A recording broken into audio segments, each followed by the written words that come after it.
empty, but I'm still wasting my time just getting by. As I'm drowning slowly, I scream into nothing just to feel something. Is anyone listening? The more that I feed it, the deeper I sink it. Is anyone listening?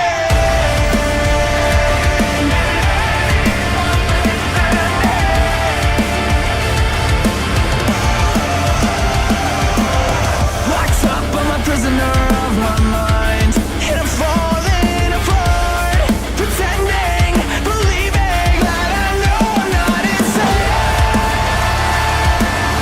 Running in the same direction, there's no way out, and it kills me slowly.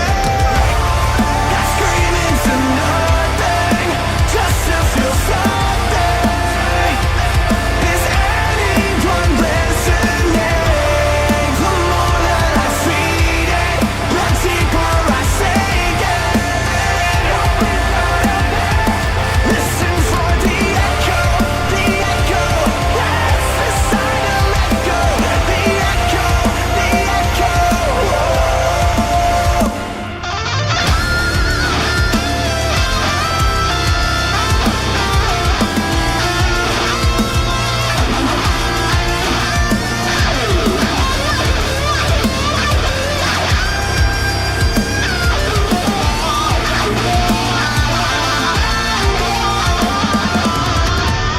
I scream into nothing just to feel something. Is anyone listening? I scream into nothing just to feel something. Is anyone listening? The more that I feed it, the deeper I sink it. So listen for the echo, that's the sign to let go. The echo, listen for the echo, that's the sign to let go. The echo,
Not only did we get Metalingus, we got Cry of Achilles as well, man. I see what you did there, TK, man. I see what you did there, bro. What a fucking show, man. What a show. That was one of the best AEW main events ever. That was one of the best debuts ever. Adam Copeland, Edge, is all elite. After Christian Cage retains the TNT Championship, man, Jesse and I are excited. And we are going to talk what was a tremendous show for AEW. The Young Bucks and FTR 4 is happening at Full Gear. Kenny Omega continues to lose after his relationship with Don Callis was severed. And Bryan Danielson, Zack Sabre Jr., man, it had us all saying we love professional wrestling. Ladies and gentlemen, we are going to the OTS venue. We are locked, we are loaded, we are ready to go. I got my cold beverage. Alter Bridge is playing on the PA. And I got one question for you on this Monday morning. What the fuck are you guys drinking? I'll see you over there.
Why has Triple H been so successful? Why is Triple H running WWE better than Vince McMahon and Bruce Pritchard on Monday and Friday night? Long-term booking.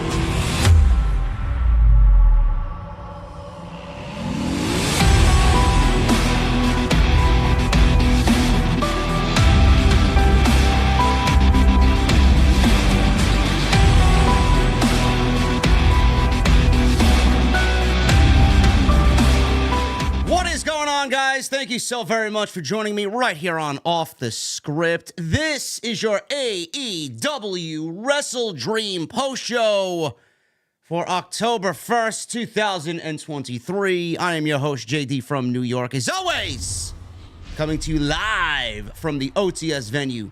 Thank you guys so very much for joining me on your now Monday mornings, wherever you may be. Jesse, on this day, it's so real to me. Everything has come to life. Another chance to chase a dream. Another chance to feel. Another chance to feel alive. Adam Copeland, bro, is all elite. And we have Edge in AEW after what I thought was one of the greatest main events in AEW history and one of the best debuts that you'll ever see, man. What a night. What a show. What a debut. And our boy is now all elite, man. What a night. What a fantastic show, man. I love rubbing salt in the wounds of idiots. I do. Right when Edge debuted, I told you I went to Twitter and immediately did a search for the phrase Edge is not going to AEW. And just because I'm the ultimate consummate troll, I went down and replied to about 10 of those. And my God, are they butthurt? They are so mad. Well, They're mad. They're like Phil mad. They're really mad. You know, you guys wouldn't be mad if you watched Tuesday Night Titans on Tuesday. We already broke the news to everybody, and then everybody just kind of let it go by you. I don't understand why, man. Andrew Baydala broke the news on Tuesday. Where the fuck were you? I don't get it. Are mad. They are mad, man. Yeah, but listen, man. I thought you were fucking bullshitting, man. I figured there'd be something, but I as soon as you told me, I looked it up, and I'm like, what the fuck?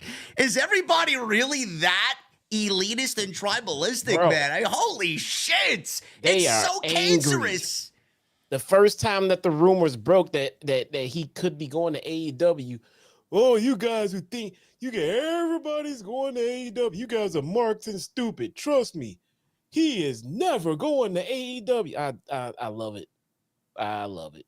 Bro, Alter Bridge is trending worldwide on social media. Listen, man, it's my fucking favorite band, man. To see that, man, it brings a smile to my fucking face. I love it. Absolutely love it. You go look up Alter Bridge, man. Taz is jamming out to Metalingus in his fucking car, man. This is great. This is so fucking good, man. Yeah, there's a bunch of those too. Even if Edge does go, he's not getting Alter Bridge. I'm like, so I didn't even see those. Did they think WWE owns Alter Bridge? Is that what they thought? It's amazing, man. Everybody was like, "Oh, he's not gonna get Alter Bridge." Yeah, I'm like, what the fuck are you talking about? The song is off their debut album, One Day Remains. Does WWE own Alter Bridge? Do they have a contract with WWE Records? I mean, give me a fucking break, man. Why wouldn't he? All they needed to do was change the intro to the song. That's it. It's basically the same fucking song. The same, you know, the way that he has it is not the actual track. It's not the way the track is organized. I mean, the way Edge has it is the ending of the song, the actual song, is the beginning of Edge's theme. So, right. I don't understand why anybody thought he wouldn't come out to that, man. Everybody was making excuses. Oh, you're going to come out to someone else and all these other fucking song recommendations they were giving me. This is the best for him. And I know Jesse and I are going to talk about it, and it's the biggest thing that happened tonight.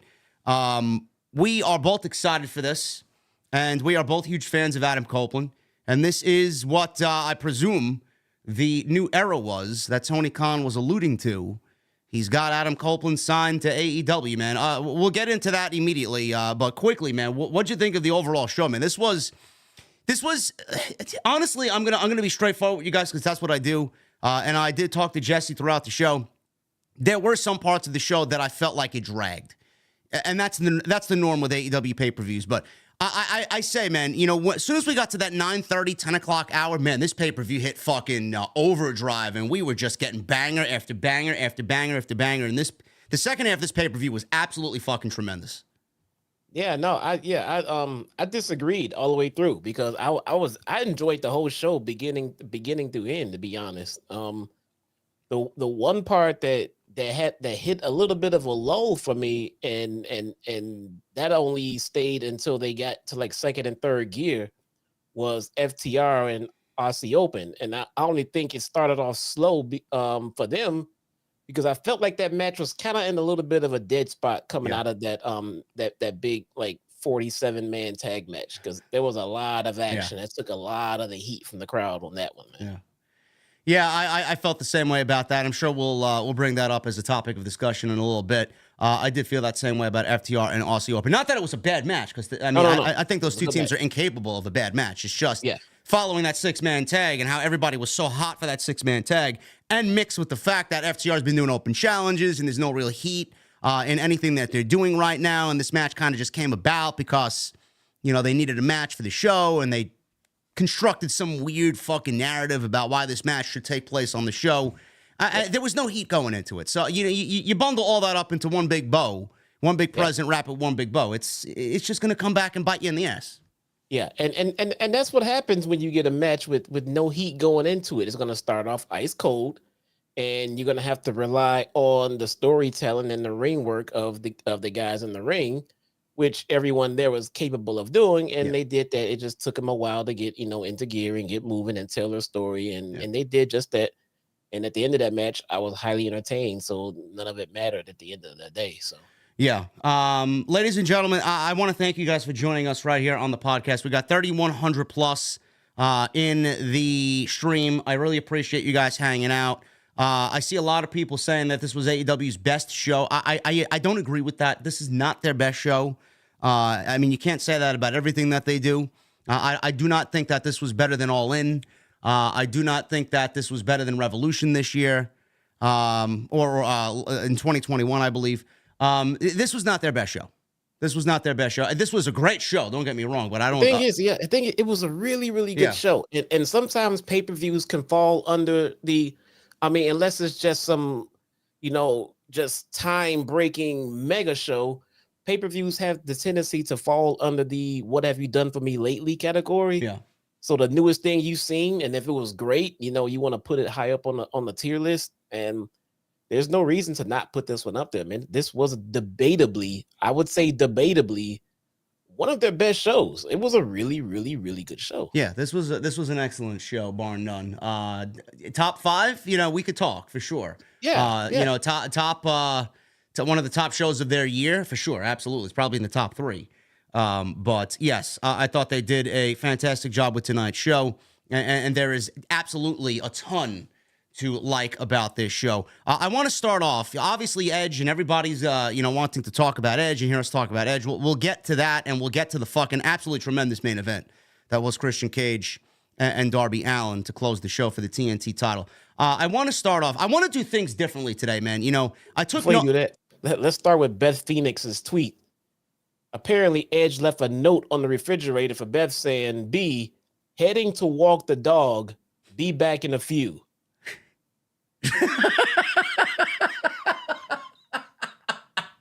Oh man, that's fucking fantastic, man.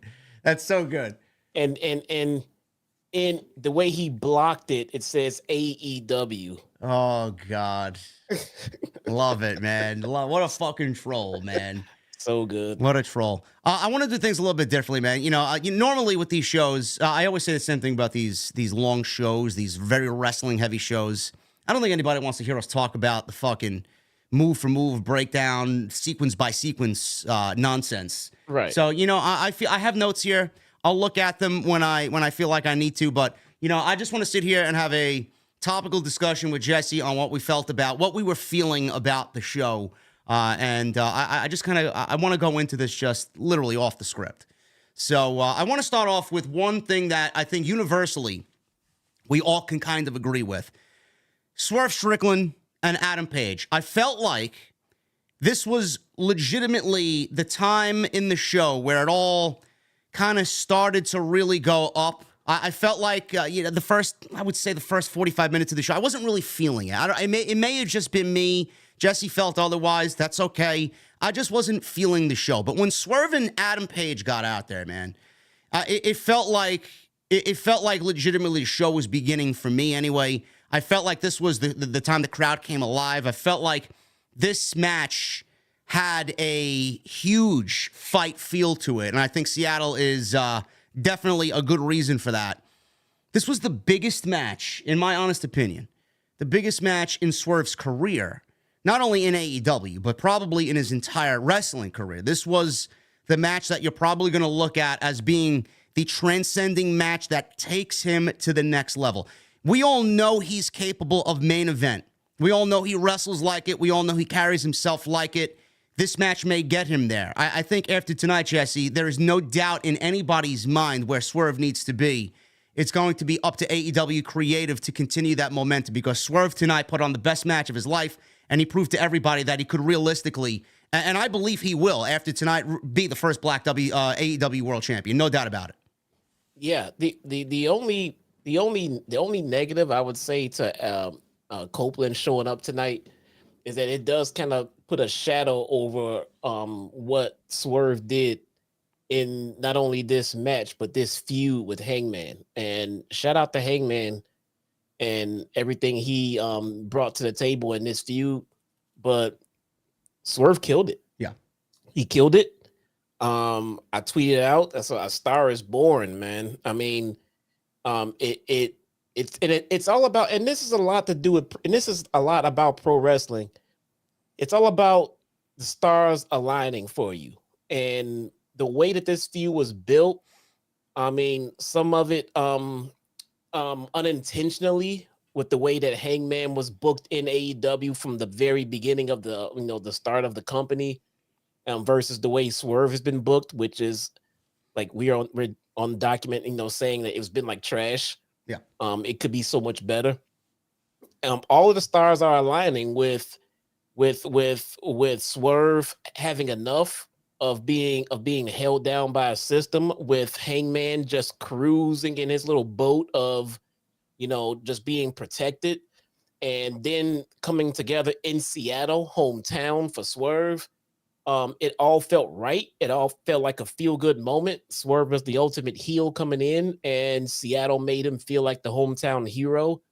And it all worked, man. It was a perfect aligning of the stars for Swerve to become a big star, and I think it starts right here. Swerve is now ready to hold big gold, man. Yeah, I truly believe that for sure after tonight's performance, and he always wrestled like it. In my honest opinion, it was always the stigma of bad creative that was following him around, and he couldn't shake it. He was always surrounded by people so much less than he was, and it's like all of these men dead weight. Like you got a fucking superstar here, and I know he takes great pride in what he does and what he does in the ring.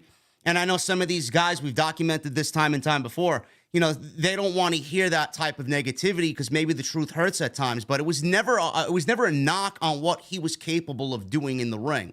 We always knew that what we saw tonight was where he was going to go and what he should be doing.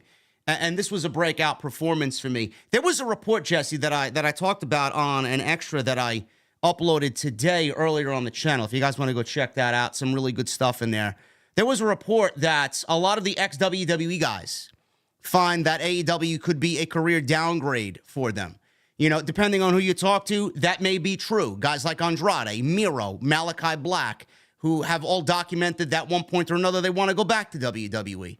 I don't think that report, Jesse, has anything to do with Swerve, because I feel like even if he was still with WWE, I don't think that he would be on the rise that he is now in AEW. I don't think he would be getting the opportunities that he is getting in AEW. And I feel like a report like that is not in the Swerve. I would say it doesn't have anything to do with Swerve there. I feel like he is so much better off here. I feel like this is his home. I feel like all the opportunity that he's ever wanted is going to come here. And you're seeing it. And again, like I said, it's up to AEW Creative to do what they need to do as far as getting him to where he belongs.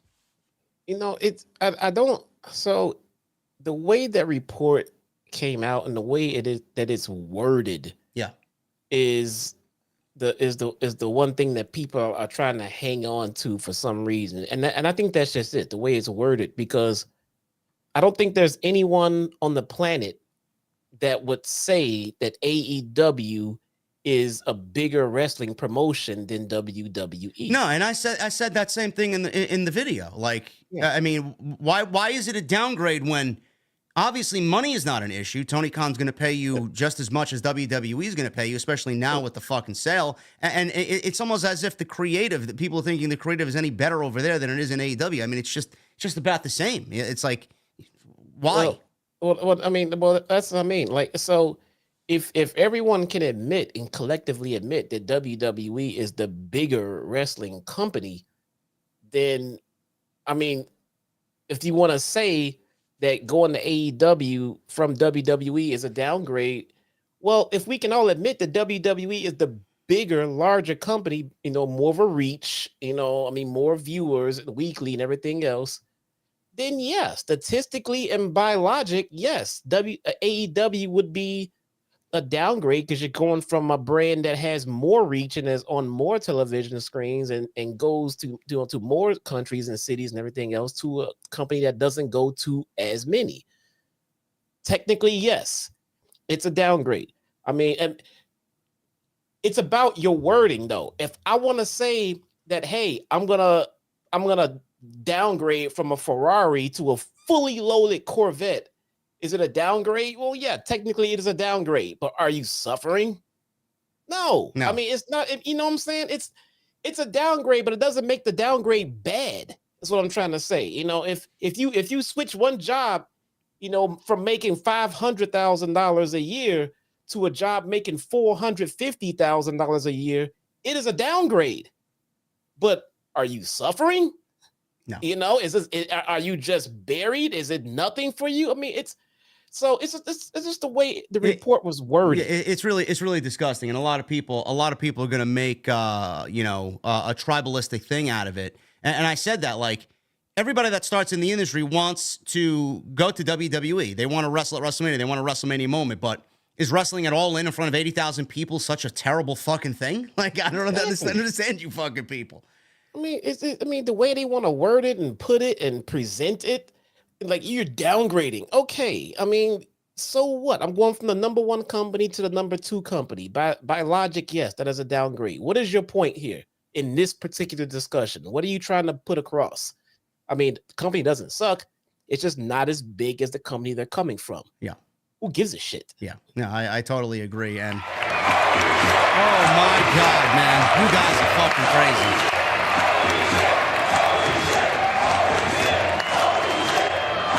We are starting October off with fucking fireworks, man. Holy shit. Kirin of Darkness with a $100 super chat. Raging Girl Gamer with a $100 super chat. We got Cam G with a $100 super chat. And my guy Bori Got Skills with a $200 super chat. Oh my goodness. Ladies and gentlemen, we will read all of your super chats at the end of the show. I want to thank you guys for getting in those bombs. I love the energy already, man. I'm so happy that you guys are happy and excited that Adam Copeland is in AEW. And I promise Jesse and I will get to all of your super chats. So sit back, pop open a beverage, make sure it's cold, and enjoy the show, man. Jesse, I absolutely 100% agree with you. It was definitely worded poorly, and it definitely was going to set off. It was all Meltzer, by the way. Meltzer said that, and then the dirt sheets picked it up, and it's only going to rile up the tribalistic fucking attitude in the IWC on Twitter. So it was really disgusting. But, you know, I do feel like some people are unhappy there because of the lack of television time that they've gotten. But guys like Swerve, my point was that, you know, he's breaking through the ceiling. He's doing well. I do think that this is better off for him than, you know, people continuing to say, oh, he should be, you know, elsewhere. But what he proved tonight was that he is certainly on his way to the top. The one negative about the match, Jesse, it was a great wrestling match. The crowd was into it. Adam Page, you mentioned to me, and then I started picking up on, you know, the little nuances from Adam Page. You mentioned that, you know, he should definitely, with the crowd reaction so pro to Swerve, that Adam Page should really be working a heel style. That was the only part I was slightly disappointed about in that match, Jesse, because I felt like Adam Page could have really turned on working the heel style a little bit more than he did. He tried to embellish a little bit. He tried to play up to the crowd a little bit, but to me, it wasn't enough. And I do think that if it was somebody else in that moment, like, and I don't want to mention him here because he's not with the company anymore, but Punk was always great about playing up to the fucking, you know, rival crowd that he was in front of and healing it up. I just wish Page would have healed it up a little bit more. I think it would have made the match a little better off as far as his presentation.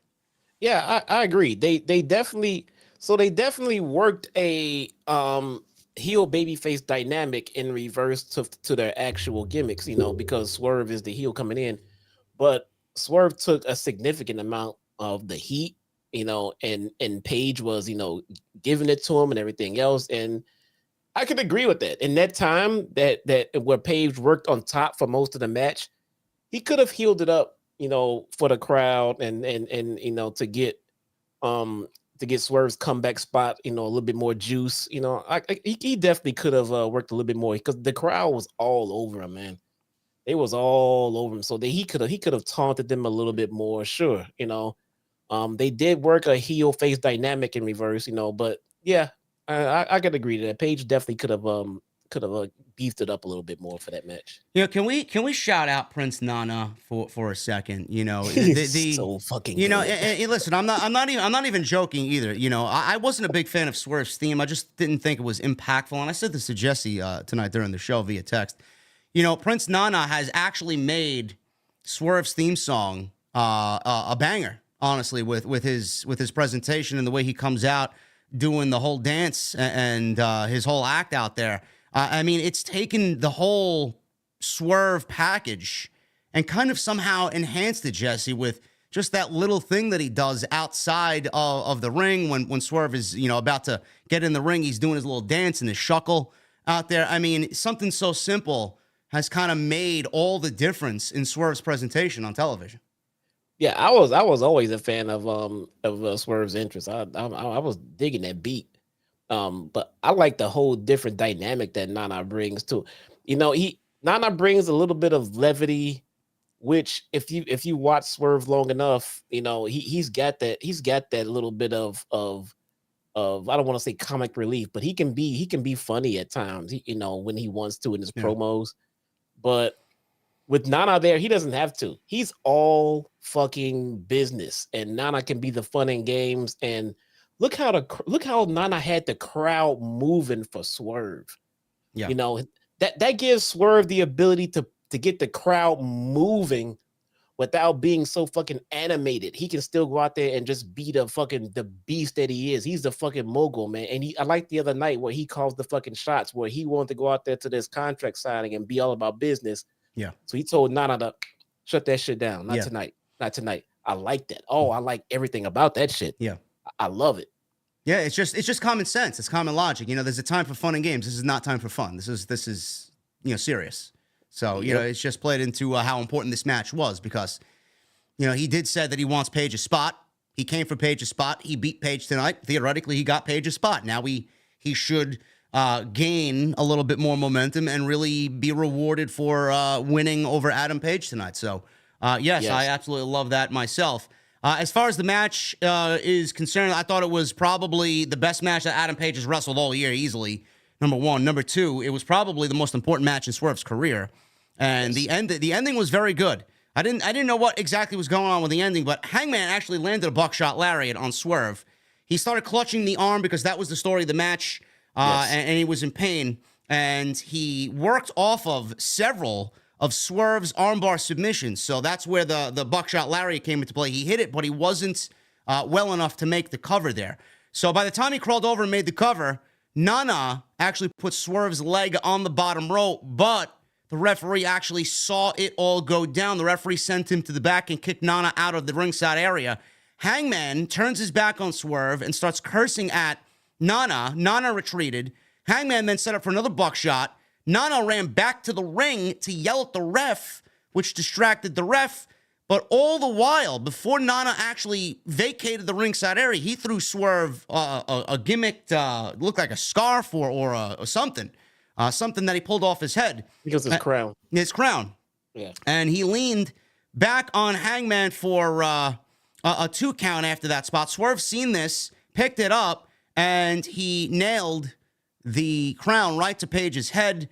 2 leaping side kicks followed by a JML driver, and that was enough to get Swerve the victory here. So excellent match.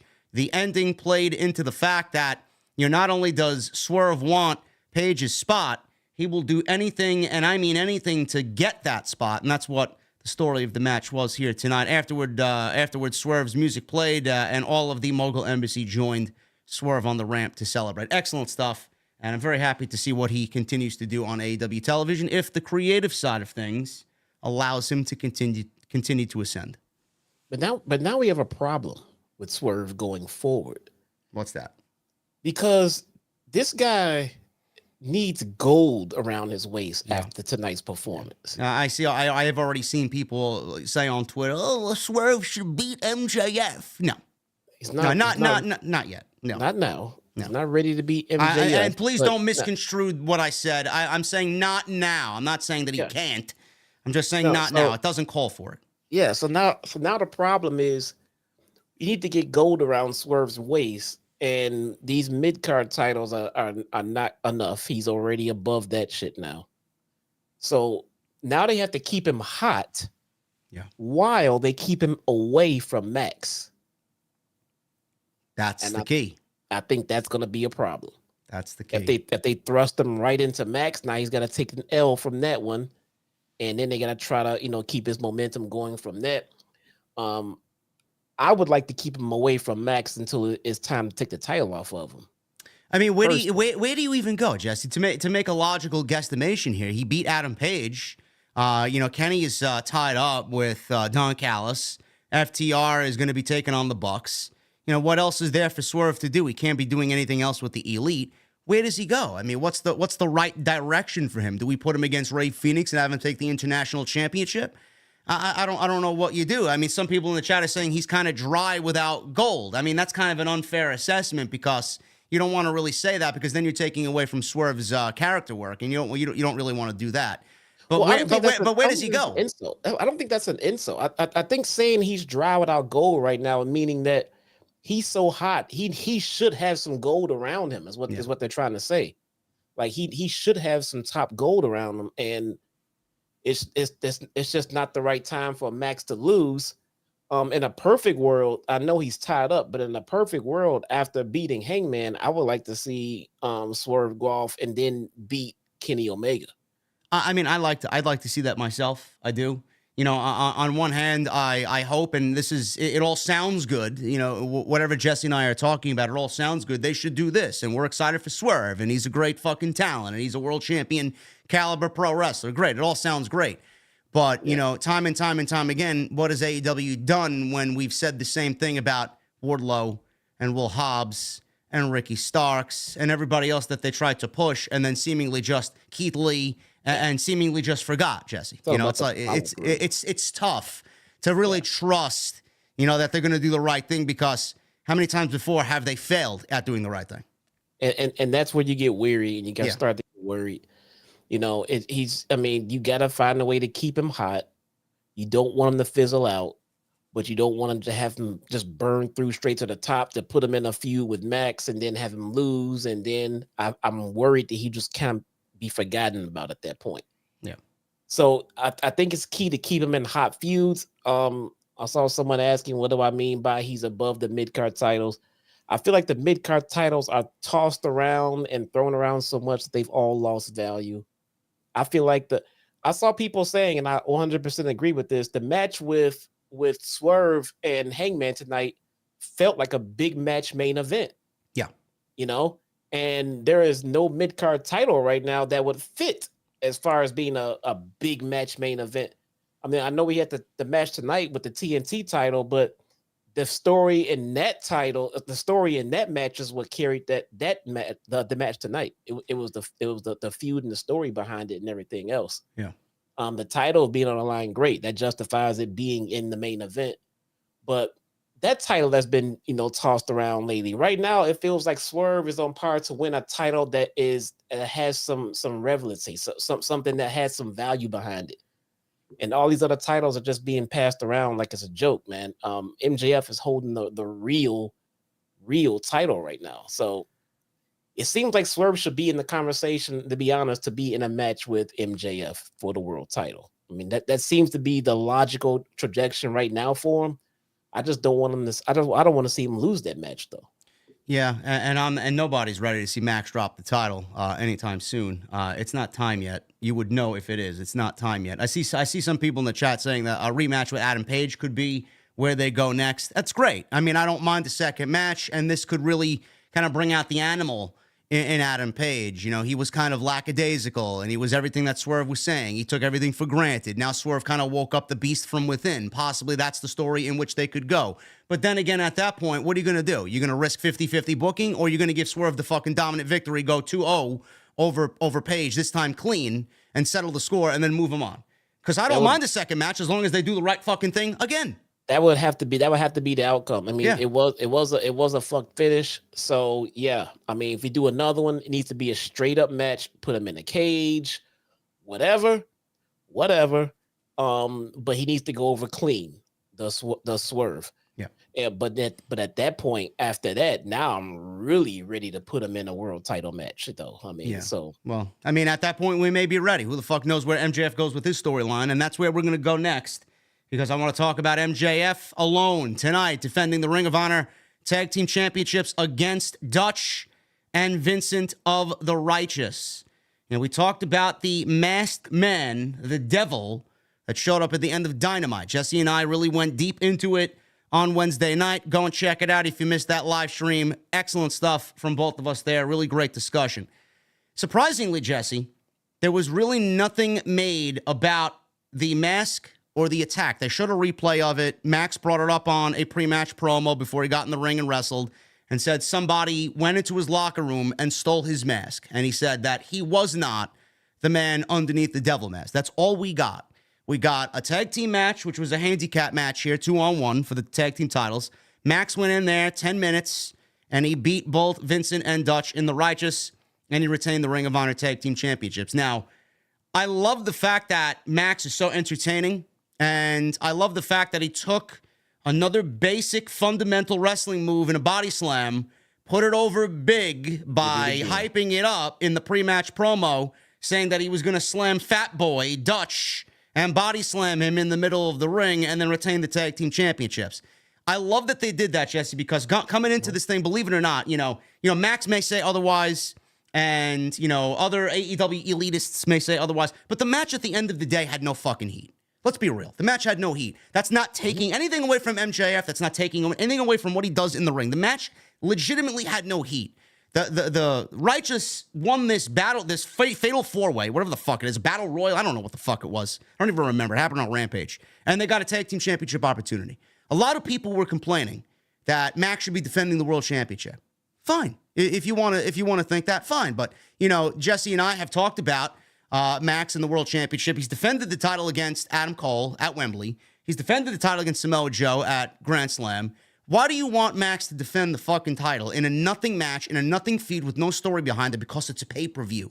They are fortunate that they have the Ring of Honor Tag Team Championships to focus on here and make the story come front and center. So I don't really mind it for a show like this. He got the body slam over. He made a 10-minute match out of it. It was entertaining as fuck, and we moved the fuck on. But I know a lot of people were disappointed that we didn't get any follow-up to the Masked Man and the attack on Jay White on Dynamite. Well, so two things here. This match with MJF and the Righteous was fucked because of the freak injury to Adam Cole. Yeah. So that's why we got the handicap match. So clearly, Cole and Max were due to go over in that match. They just wanted to probably just get out of this match without having to change any long-term plans right now. And so they just had Max go over on these guys. I mean, just to get out of it and move on.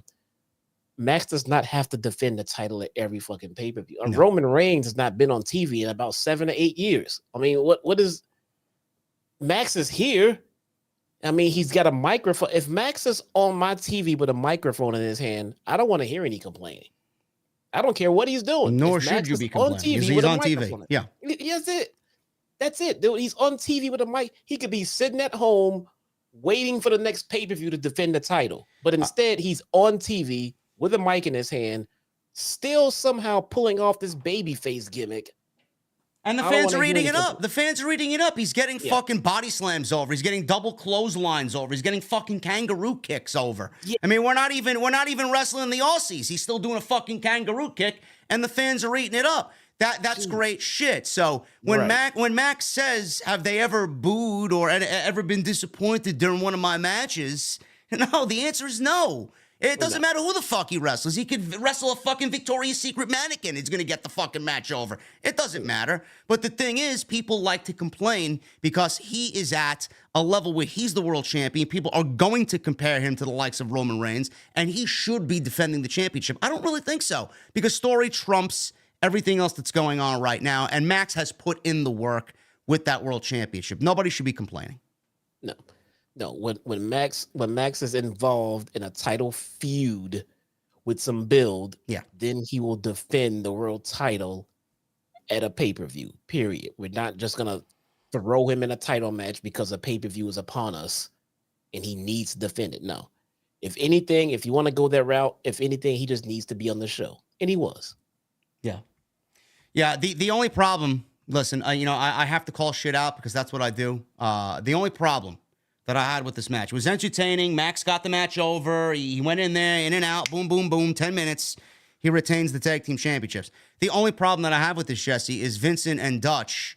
they could not beat a single MJF. Now, MJF is the world champion. Obviously, with that, he is the face of the company. He is the best on the roster.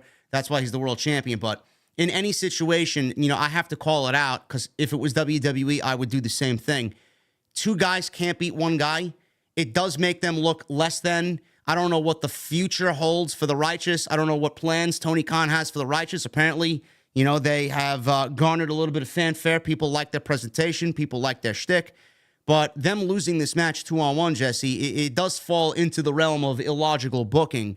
And, I mean, that's just kind of staring you right in the face, even though MJF is as great as he is.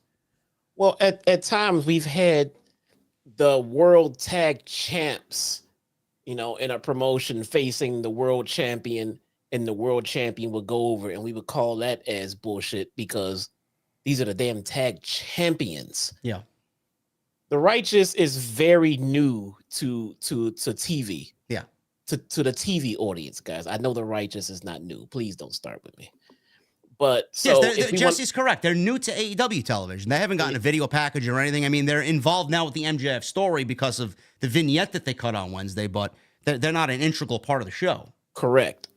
Now, with that being said, with them being very new to TV, meaning they have no real flat out, big momentum behind them, I didn't mind it as much. Now, if we were putting MJF in the ring against a bona fide, TV tag team. If I'm putting MJF in the ring against the Bucks, MJF cannot beat the Bucks by himself. That just can't happen logistically. But for all intents and purposes, it would be safe to call the Righteous low on the tag team rung as it stands now. I know that the Righteous is a fantastic tag team, guys. So again, don't start with me here. But if we're going to build them up to be a top tier tag team on TV, that's fine. And we can start doing that from this point going forward. But I don't think this was a step down or an unbelievable win per se, because the tag team that he beat was very low on their tag team totem pole per se. Yeah, and the ending, MJF actually took a leverage pin. He gave Vincent and Dutch the kangaroo kick when they turned around. He followed with a heat seeker on Dutch, and then he put his feet on the ropes for a leverage pin. So, that ending was manipulated that way to protect both men of the Righteous, and MJF cheated to win because he was in a 2-on-1 situation and he knew he had to get out of there with the tag team title, so he did whatever he had to do. So yes, there are ways around where they protected them, but I could see why people would complain. Yeah, I get it. At the end of the day, I get it. I'm just trying to find some kind of, shining spot in this 2-on-1 handicap match lose. I'm trying to look at it as the Righteous not being buried, because I do personally feel like the Righteous is going to be in for a nice little push in AEW, and I like the Righteous. I think they can get up there in the tag team division. So going forward, I don't think they're buried. I just think this was an unfortunate spot because Adam Cole got an injury. Yeah. And they'll fix it going forward. I think the Righteous is going to be in for a fantastic push. I think they'll be very, very, very fine going forward from this point. Yeah, I think Jesse's assessment is correct. Now, the Ring of Honor Tag Team Championships and MJF holding the World Championship, the titles are going to play a factor into the story that is MJF and Adam Cole. They're not terribly important, and I don't really give a shit what people think of Ring of Honor. The whole brand is not important. Nothing on that show resonates as important. So and I'm saying if Adam Cole is legit hurt, because I'm still predicting, this is my personal opinion, that he's working everybody. If he is hurt, the Ring of Honor Tag Team Championships don't really mean much of anything, where, they could still be involved here until Cole gets back, Jesse. I mean, it's not really a detriment to the company where those titles have to be defended on a regular basis. They could probably wait the 3-4 months for Cole to get back and then, continue the story. It's just right now that they put a stop to it if he's hurt because of the injury to Cole. Yeah, no. And these titles, I know they're not on, a legitimate actual tag team, but we have two things working for them to stay on where they are. And that is, one, they're the Ring of Honor tag team titles. And like you just said, Ring of Honor is not doing anything big at this moment. No. They're not the AEW tag team titles. Two, it gives them something to do with MJF, and Adam Cole, when he's healthy, that does not involve the world title. It gets them time. It lets them keep MJF as champion without having him burn through the whole damn roster. Yeah. So now they just had him on a pay-per-view, at All Out, defending the ROH titles. He's on the pay-per-view. He has, he's wrestling for a reason. It's not just a random match. He had to defend the ROH tag team titles. So this pay-per-view, he was supposed to defend them again, and well, he did, but with Adam Cole. It gave MJF a couple of different storylines at one time. And I do like that because in time, that could lead to the demise of MJF, sort of in the way that it did with Orange Cassidy. He defended that damn title way too much and he got worn down and he got beat and he finally got pinned and that's how he lost. Well, that could be the same thing happening here with MJF. He's trying to do too many damn things at one time, trying to be the superhero. Someone takes advantage of that, catch them slipping and boom, lost the damn title. Yeah. So it serves a purpose. It just might not be for what you would want, but who we kidding? Those ROH tag team titles weren't doing shit anyway. No. And you are correct in that. You don't want him blowing through the entire roster to defend that world championship. And I like the current trajectory of where they're going with MJF. And like I said, it's fortunate that he is one half of the tag team champions. The more MJF is on TV, the better for us. The more MJF's on TV, the better for Dynamite and Collision, whichever show he's on. So there's no problems here. I did have to address it because I seen people complaining about it in my thread on Twitter. So I don't think it's that big of a deal, but it is something that I know a lot of fans typically want to bitch and moan about. The other thing we're going to go into now is what I thought, Jesse, was her best match to date in AEW, and that is Julia Hart. Now, I seen a lot of people complaining on social media. I think I seen a couple of videos, man, made about me where, they took what I said about Jade out of context, and they don't understand why I said what I said about Jade, and they don't understand why it's my opinion. And then they tagged this one on top of it, Jesse. They said, well, if this was Julia Hart, JD would never be saying that about Julia Hart, trying to make it about, a racism thing. Julia Hart, you and I, Jesse, and you specifically have been on Julia Hart's side and on the Julia Hart bandwagon for a very long time. And you and I have, since AEW Dark, since Jesse was covering Dark on his YouTube channel, he used to do a weekly review. And she has notably gotten better. And to me, this match with Statlander, not to take anything away from Statlander, because she carried this match very well. She brought a great match out of Julia. Julia held her own in there. This was the best performance by Julia Hart, a breakout performance by Julia Hart that we've seen so far in her young AEW run. This is all coming together for her, man. She's got the character work down. She's got the entrance. She's got the fucking beautiful theme. She got the whole thing going on. All she needs to do is tighten up the in-ring work, man. We may be looking at, our next AEW Women's Champion at some point in the next few years here. Yeah, I like it. And, I like that I was already enjoying the match as it was, happening. And then, I saw the imperfections in the match and I looked at it like, oh, fuck, come on. I hope she can bounce back from that. And she did. I appreciate the fact that people are calling this, her best match, if not one of her best matches, and it had that imperfection in it, and she was still able to, chill, relax, bounce back, and get back in the groove. Her and Stat worked very fucking well together, man. Yeah. And if you guys break down Julia Hart's match, it's kind of like, exactly how I've been saying. She's not trying to do too much. She learns what she wants to do, and she perfects that. But then she works a slow, methodical style, and she plays within her character, and all her moves make sense. And it just, when at the end of the day, it just comes off as she's this mean witch, and she will do what she wants to do when she's ready to do it in a methodical way, and more like a cerebral way. As when Kris Statlander is working a more powerful style and trying to out, strong armor and shit like that. and their dynamic worked very fucking well together, man. Yeah. I'm very proud of both of these women, man, because I've been on the Kris Statlander hype train for a long fucking time. That injury, her last injury, was terrible, man. That was the worst timing for her, the absolute worst. But I'll give it up to TK for having the patience to wait for her to come back, to have her take Jade's throne, because it looked like she was scheduled to take it a while back. And same for Julia Hart, man. I remember when she started, she was so green.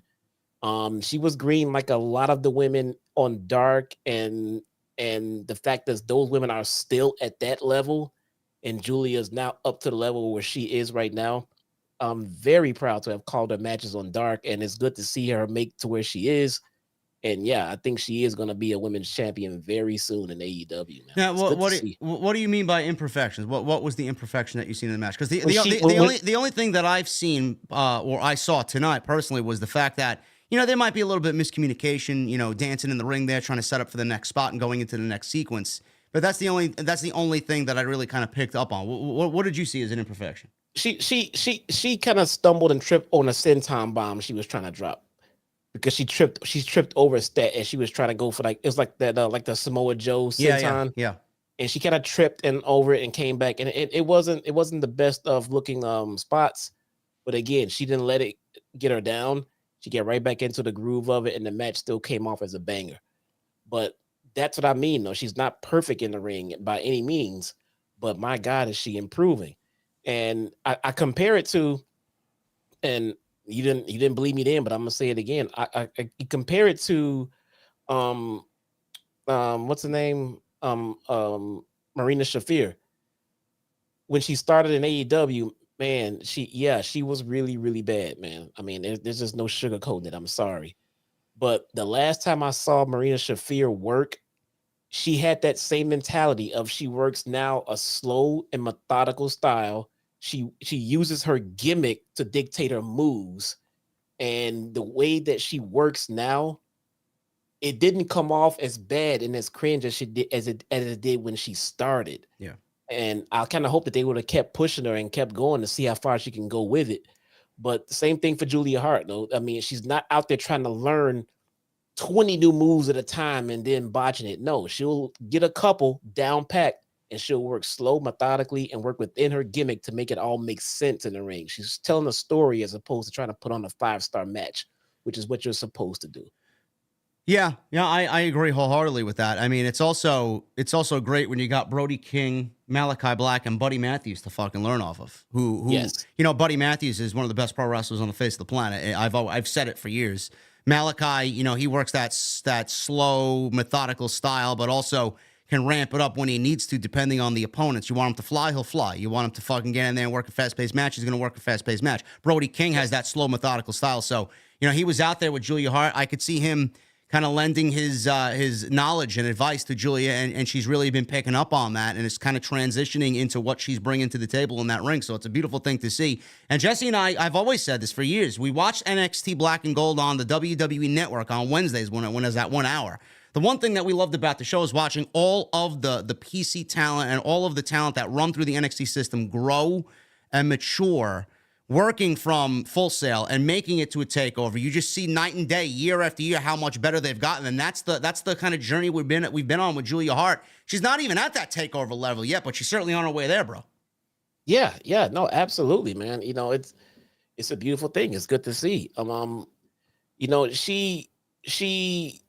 I like seeing her come out with, you know, with the House of Black. I don't know what's going on with Buddy. I heard Malachi, you know, suffered an injury, but not sure what's going on with Buddy Matthews. But Brody King coming out with Julia Hart, it's just it works.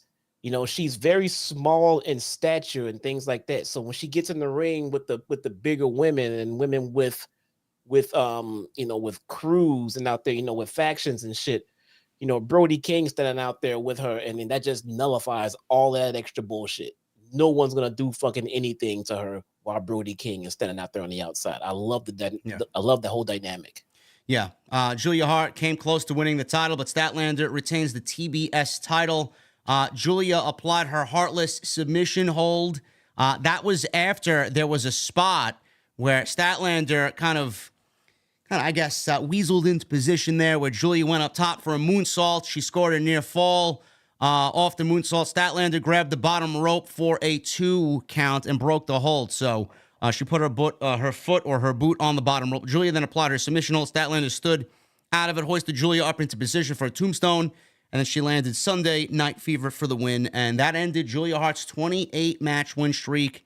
Statlander goes to 15-0 in 2023. Jesse, do you care to tell everybody what you said on Wednesday in regards to what AEW should be doing with Kris Statlander and what she actually said on Collision this past Saturday? Almost as if they're watching our fucking podcast, bro. Almost as if. And, I can appreciate it. And I think it's going to help take Kris Statlander to the next level.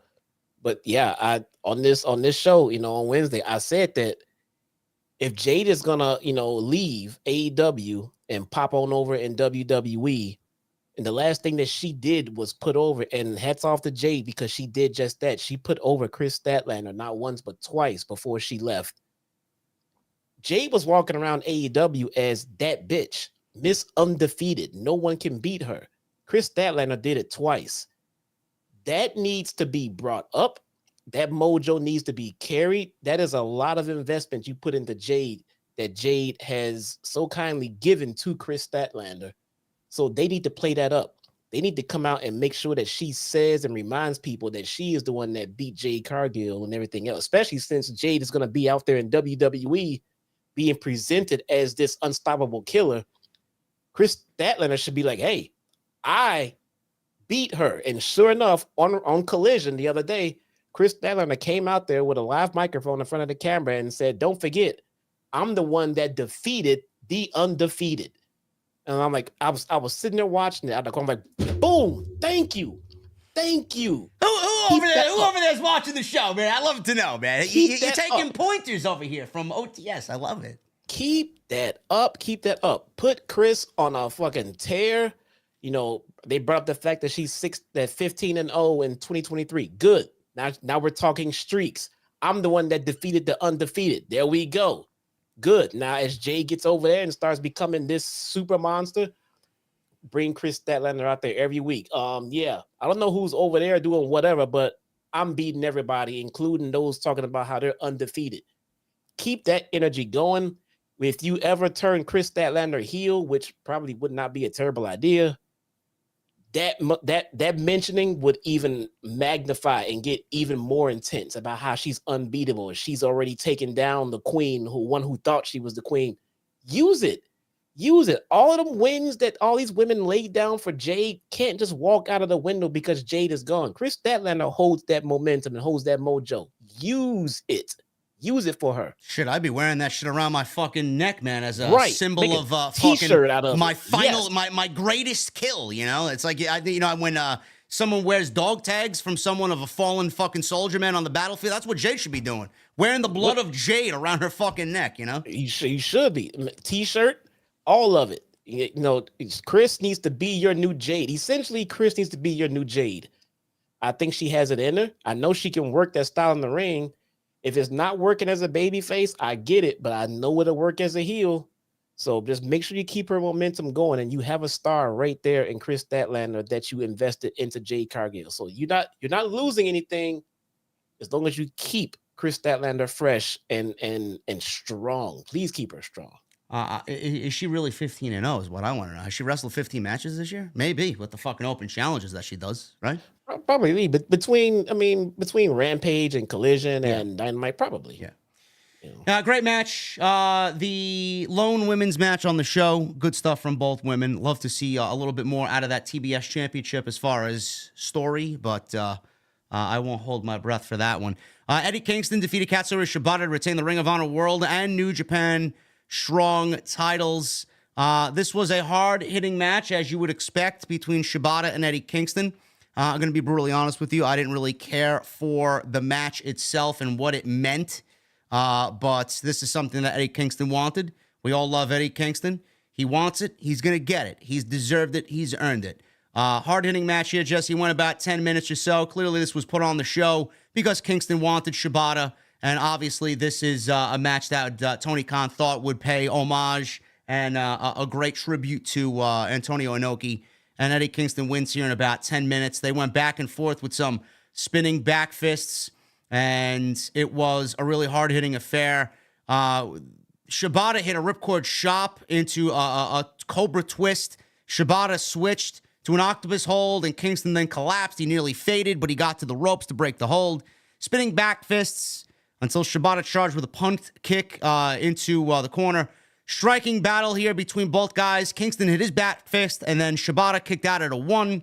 Northern Lights bomb connected, another back fist, and then a high stack power bomb to get Kingston the 1, 2, 3. After the end of the match, Kingston raised Shibata's hand and put him over and left him in the ring to basically give him his spotlight in the ring. Decent match, Jesse.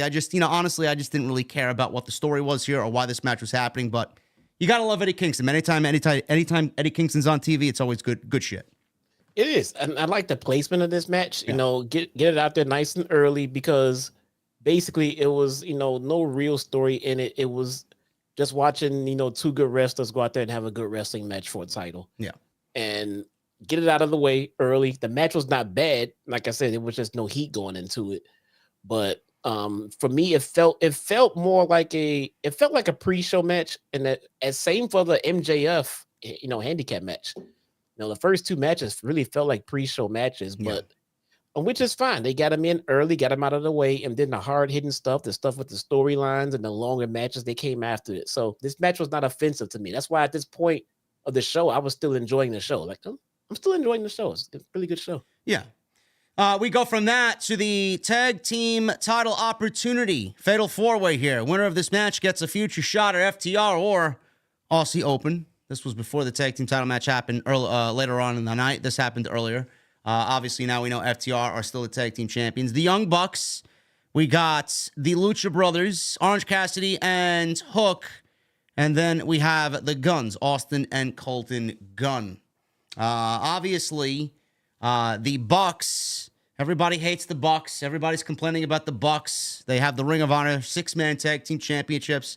And after tonight, they will be getting a future AEW Tag Team Championship match against FTR, probably in Los Angeles when AEW holds Full Gear at the end of November. They get the future tag team title shot, Jesse, but the bigger story in this match was that Rey Fenix basically was out all of the match and left Penta in there basically the entire match by himself. He came out with a heavily taped shoulder, and it looks like Rey Fenix is legitimately hurt as the international champion, and that was the bigger story than the Bucks winning this match, which I kind of feel like everybody kind of knew they were going to win this match at the end of it, just seeing what was going on with the tag team situation in AEW. Yeah, I did as well. I really don't see what the big deal is. But the crowd was into the match. It's not like they were getting booed. I don't understand what the hell anyone's talking about. But nonetheless, yeah, I'm looking at it, and the Gun Club, I am 100% on board with the Gun Club at this point. So if they would have won, I'd have been okay with that. That's who should have won the match. Honestly, the Gun Club should have won the match. Yeah, they just came off of a world title run, though. I know. They just came off of one. So they go into a feud for the titles again. Now I'm going to look at it like, what are we doing here? Yeah. Going to give it back to them? So, and on that note, before I forget, and I want to speak on it because she wasn't on tonight's show, I saw the promo with Tony Storm on Collision. Did you see that promo yet? I did not, no. Let me tell you something, man. You asked me what I thought about Tony Storm's new gimmick when it started. I think my answer was, I'm going to wait and see. The jury's still out. I want to see where this goes. Okay. This shit's great. Yeah. This shit is great. Yeah, we knew that already. It was, I believe that was part 2 of what happened the previous week. Part 1 was great. I didn't know they had that. I didn't catch up on Collision yet because last night I watched NXT. Oh, part 2 was even fucking better. She even mentioned the cream pie to the face in this promo and everything else, man. It was so good. She is nailing this damn character. I just wanted to get that out there because she wasn't on tonight's show, and I won't be on Wednesday show. Side note, I'm going to the Dave Chappelle show at the United Center on Wednesday. There you go. So there's that. But Tony Storm, killing it, bro. Fucking killing it. Love it. I don't know what to say. You got to see this promo. It was so damn good. Yeah, I'll go check it out. I mean, everybody loves what she's doing, so I did not know she was on the show. So that's, obviously great shit by Tony Storm. The Young Bucks beat the Guns, the Lucha Brothers, and Orange Cassidy with Hook. They get a tag team title match against FTR. Listen, the match was fine. It was what it was. We saw a preview of this match on Dynamite. It was basically the same thing with, all members of each team here involved, and the Young Bucks get the victory. Nick hit a 450 on both Austin and Colton, I believe, and Penta hit Dueling Widow's Peak and Fear Factor with an assist from Nick doing a double stomp, which looked fucking great. And Penta was ultimately dropped with a BTE trigger, which then gave the Bucks the victory here in the tag team match. We're going now, Jesse. Might as well talk about it now because FTR beat Aussie Open. We're going for FTR Young Bucks round 4. And the assessment that you've made in previous weeks, the only reason why FTR was brought into AEW was to feud with the Young Bucks. I mean, I don't think at this point that really is a false statement here, man. It's fucking ridiculous. It's fucking true. We're going Usos New Day route with this shit, man. I mean, basically, come on. That's dude. That's why they were brought here. The TBS title was created for Jade Cargill. FTR was brought to AEW solely to feud with the Bucks. We're at part 4. I entirely expect us to get to like 7 or 8 before the end of next year, easily. Yeah, it's what we're gonna get. I mean, look. At the end of the day, none of their matches ever disappointed. I do kind of worry about burnout, though. I'm not gonna lie. Listen, man, I'm already burned out. I was actually disappointed when the Young Bucks got the victory here. Like I said, I was going with the Guns. I think Bullet Club Gold is a group of guys that should really be getting, the creative piece of the pie here. I think that's where AEW should really be focusing on. The Young Bucks have the Ring of Honor 6-man tag team championships. You clearly put those championships on them for a reason. They don't need to be challenging FTR for the AEW tag team championships. I think it's been overdone. And I said what I said at All In when we were live in the studio in London. I feel like FTR and Young Bucks, they're 2 of the best tag teams in the world. Great. Anybody could see that.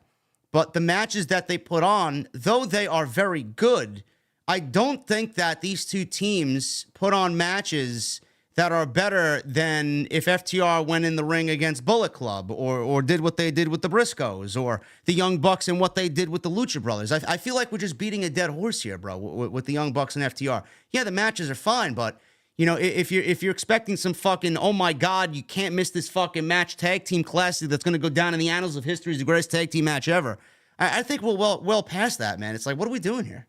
Yeah, I think the problem with not being hyped about seeing another match is because the last match they gave us, they built the feud around, well, look at our past, look, look at the past. This is the biggest show that we put on, pal. We need 2 of the biggest tag teams, pal. It was like nothing. That's all it was. There was nothing there.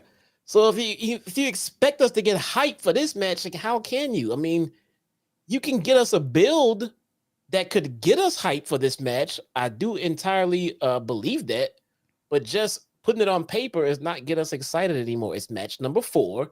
The last one was just built on you guys sitting around Shivani just talking about families and how much this means to you. That's not exciting anymore, man. You guys have faced 3 times already. This is the 4th. You got to give us something. I mean, as it stands right now, FTR are baby faces and the Young Bucks are baby faces. I mean, tweeners at the absolute worst. You got to give us something. Someone needs to go full fucking heel and do some dastardly shit. And that's the point, Jet. What's the story going to be? Like, what is legitimately the story going to be here? Like, open challenge? Another open challenge. I mean, it's not an open challenge because they won this match and they earned the right, but it's October 2nd. And we got Full Gear at the end of November. What are we going to do in the meantime to get from here to the end of November and Full Gear? Like, I mean, what more of a story is there to tell between these 4 men? Punk isn't there. Who gives a shit? Yeah, they got to give us something, man. Because if they just gonna give us this and tell us to be happy about it, it's gonna be boring. It's gonna be a boring build, and it's gonna be boring going into the match. And they'll get us into the match when they hit second and third gear. Then we'll be excited about it, and then we'll love the ending. But the build will be shit. And then we'll be told that just enjoy the match and forget the build, I guess, by Bowens. I don't know. But they got to give us something because as it stands right now, I'm not going to be excited about a FTR Bucks clash No. number 4. No, it's a very, very rare situation and occurrence where a sequel is better than the original. It is incredibly difficult to have a fucking 4th installment in the series be better than the fucking, debut or part 2. I don't know any movie, Jesse, where you can legitimately say part 4 was better than what they did in the beginning of their feud. Like you expecting the 4th match to be better than what they've done already? I don't really get it. I mean, FTR is a part of the very rare instance where they wrestled the Briscoes, and the 3rd match in the trilogy was the best one out of all of them. That was a very rare occurrence. I don't really see that happening all that often, and I don't see that happening here with the Young Bucks.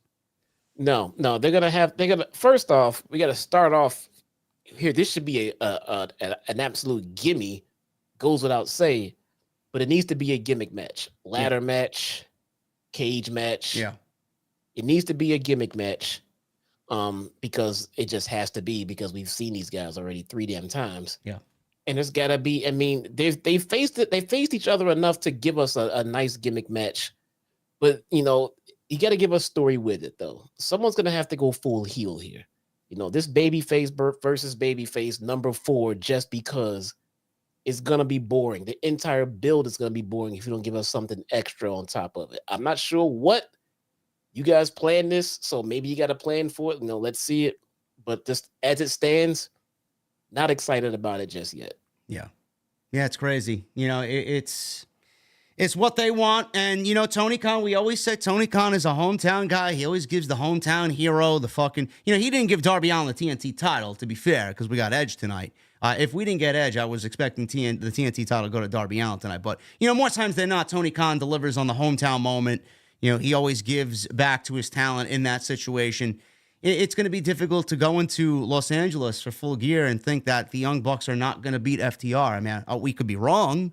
I hope that's the case. I don't see any reason to take the belts off of FTR, but, we could even question that. What the fuck are they doing with the tag team titles?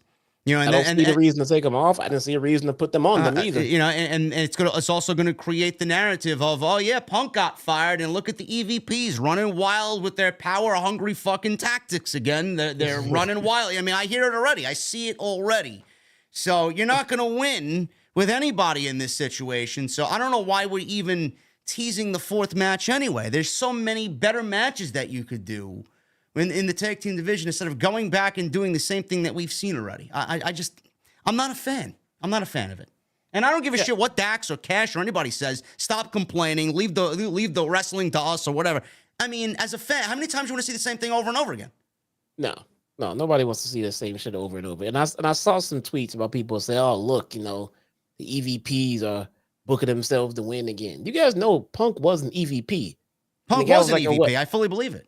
Yeah, and what was he, like a 2 or 3 time world champion in 1 year? Yeah. And he sat most of the year at home. That's booking yourself I mean, come on, man. I mean, they're wrestlers. He was a 3-time world champion. He was a 3-time world champion. He was an EVP, and he's a co-owner of Indies, apparently. Yeah, he had his own damn show. He picked his own damn roster.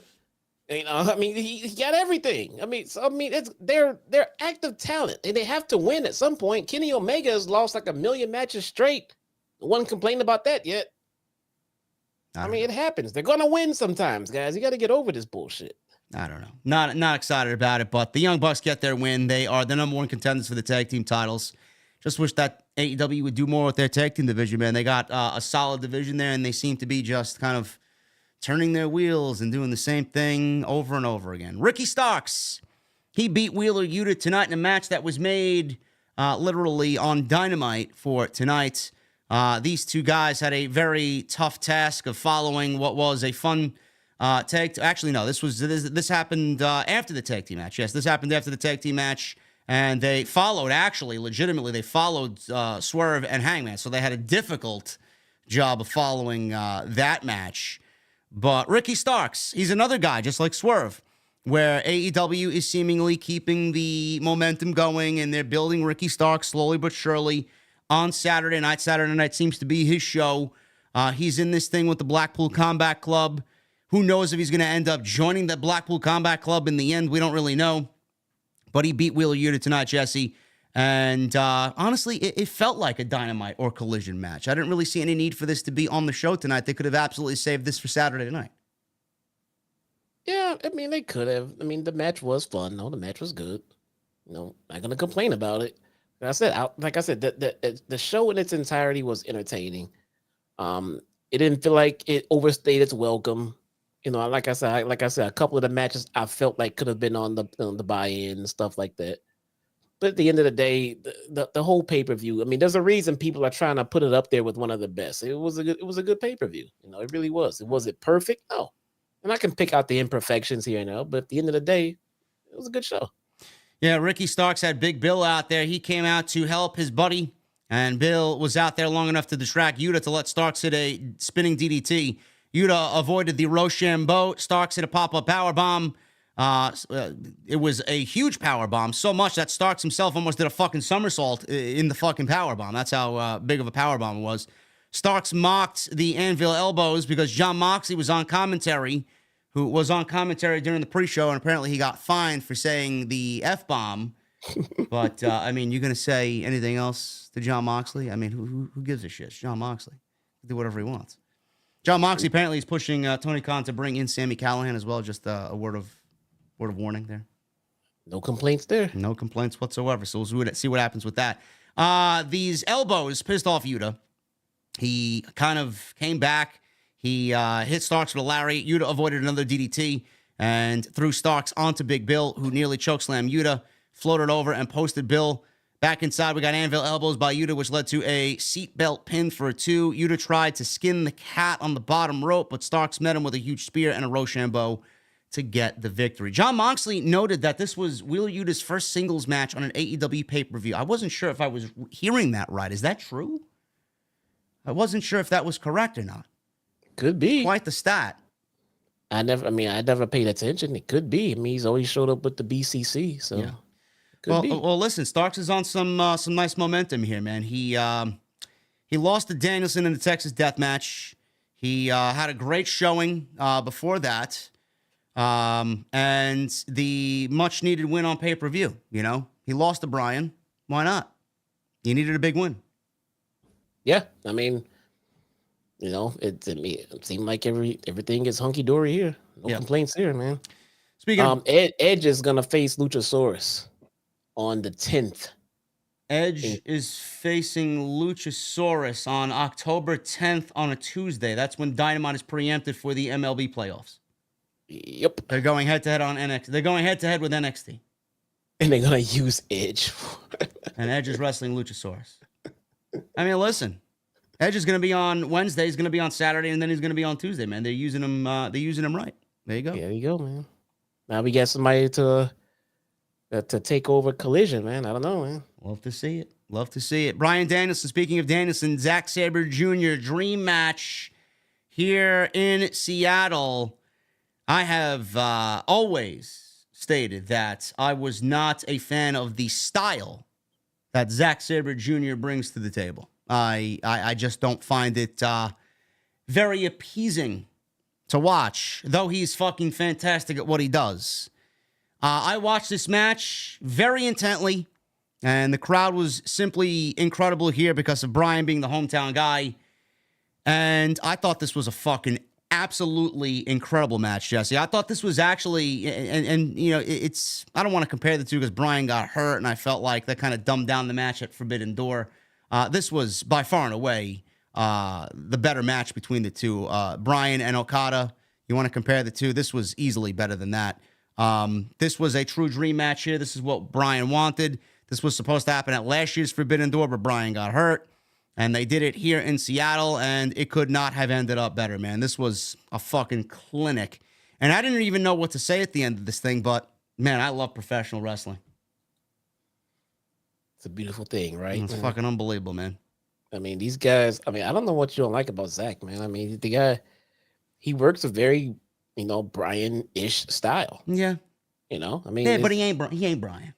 Yeah, let's be real. he ain't Brian, but he ain't. I mean, nobody's Brian. But you know who Brian is not? He's not Zack Sabre Jr.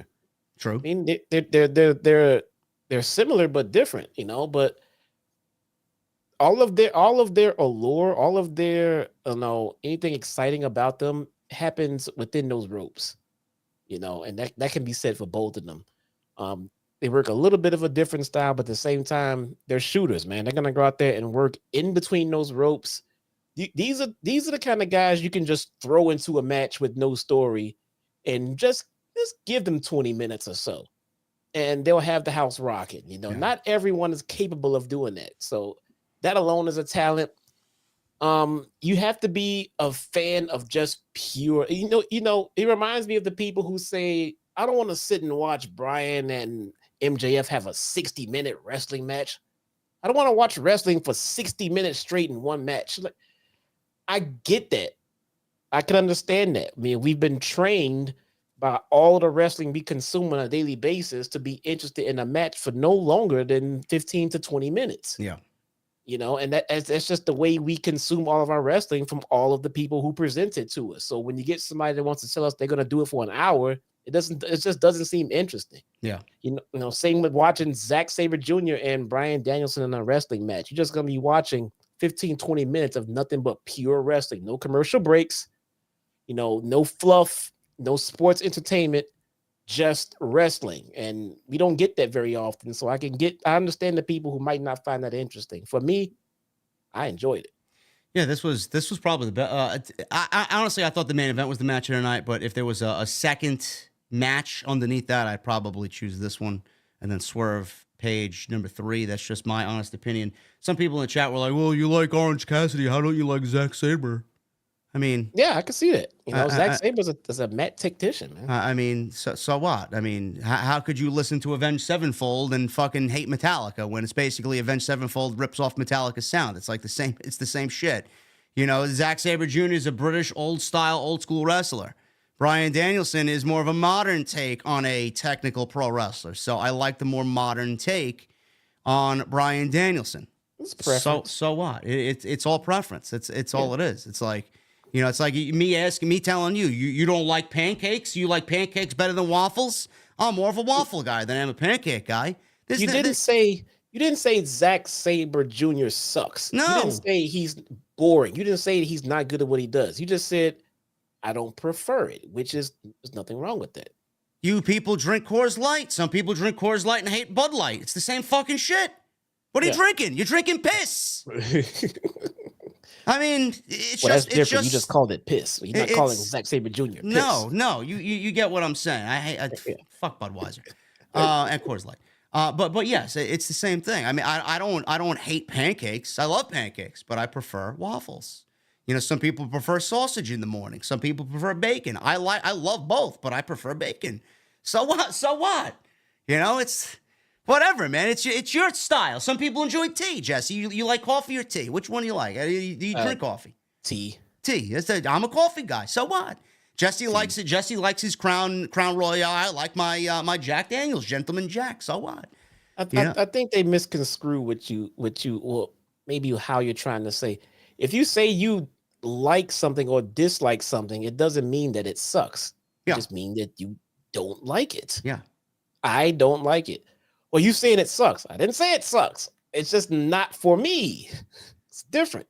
We watch WWE, or at least I watch. I watch WWE and AEW, but I prefer AEW. Oh my God, man. Oh, no. It's a personal preference. Shoot me. My hands are in the air. Take whatever you want. Fuck off, man. Oh, God. Genius. Fucking watching the show. He texts me. He's like, you better not prefer sausage. Oh. Bro.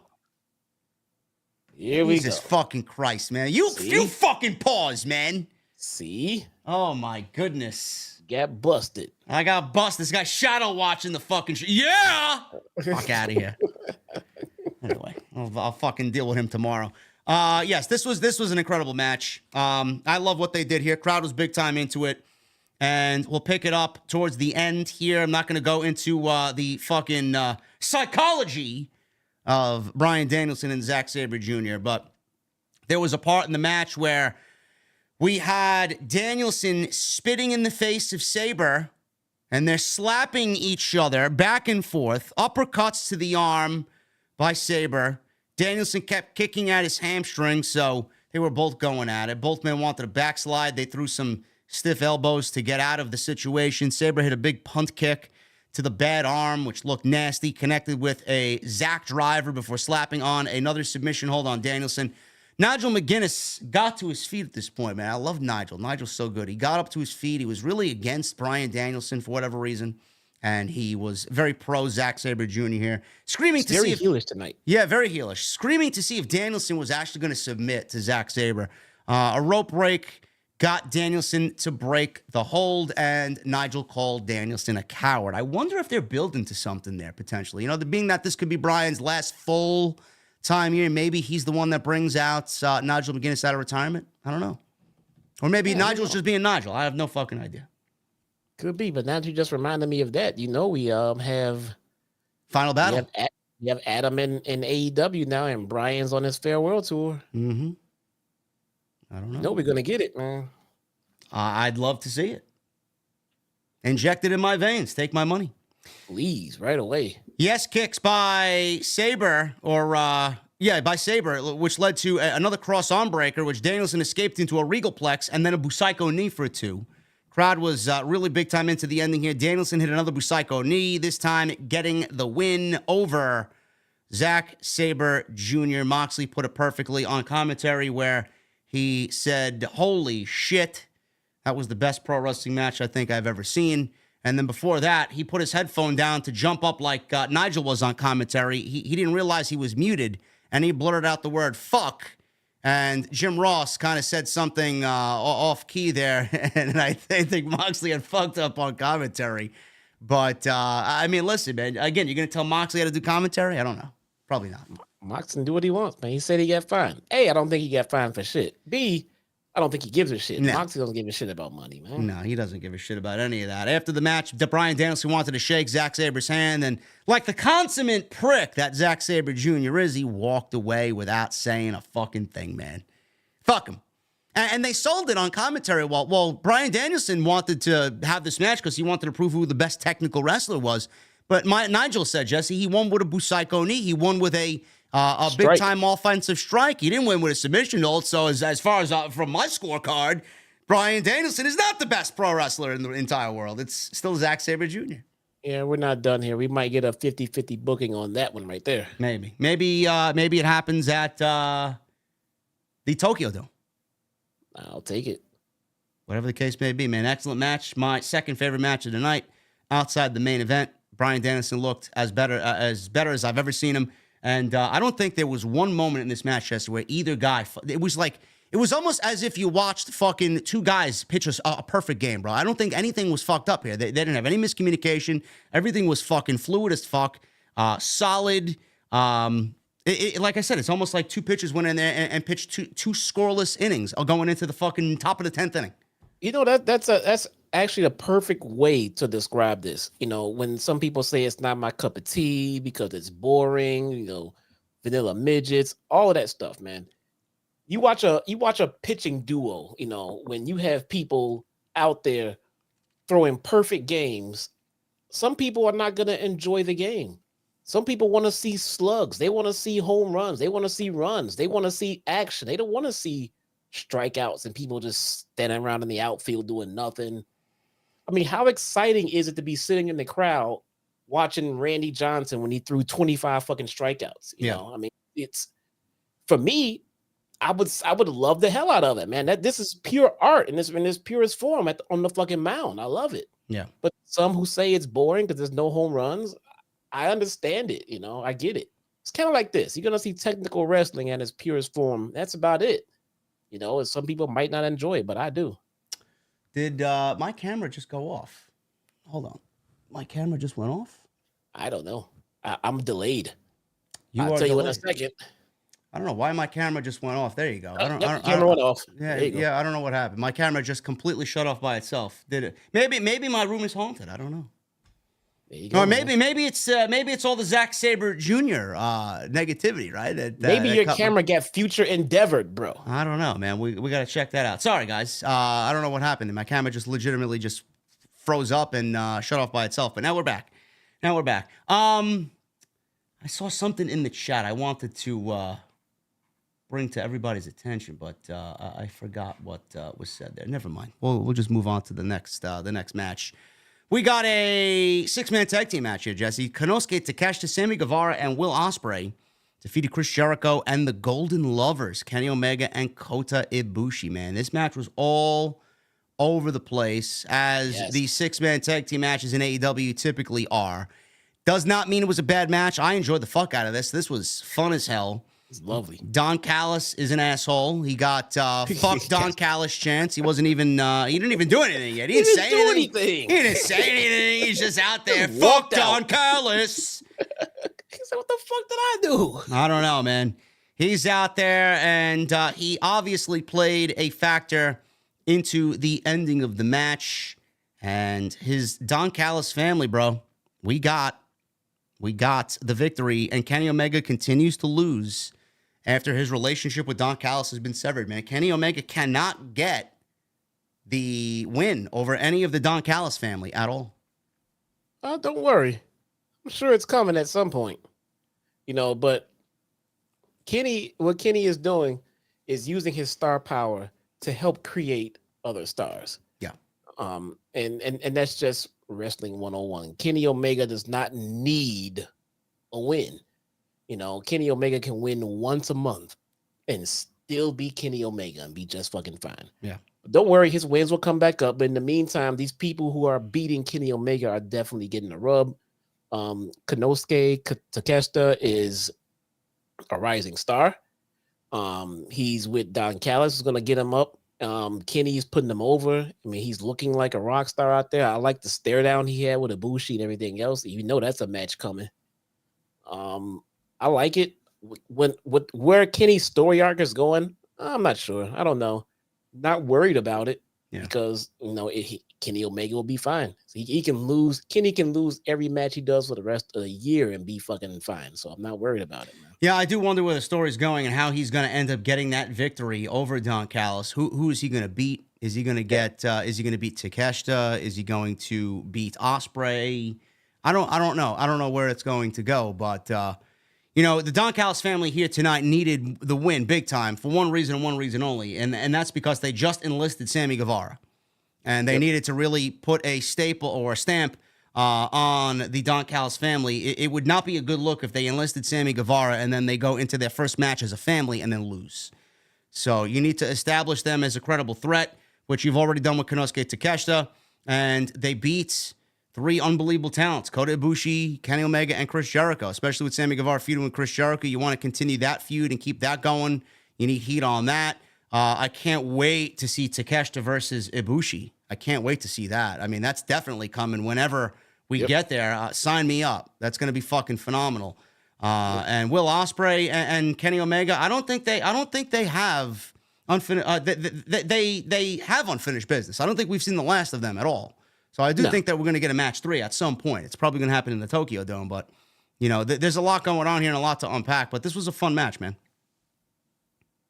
Yeah, Kenny, man, we just got done talking about the Bucks and FTR, and them facing each other for the 4th time, and Oregon. I just don't feel like I can get tired of seeing Kenny Omega and Will Ospreay. Yeah, no, I mean, there was, because I don't want to say anything FTR has done is bad. It's just, we know that they're capable of better, And I felt like even after that match with Ospreay and Kenny Omega at Forbidden Door, there's just so much still left in the tank and so much there still left to tell as far as the story. It's like, the second match was so much different than the first match. It was so much more physical than the first match. And a third match is warranted there.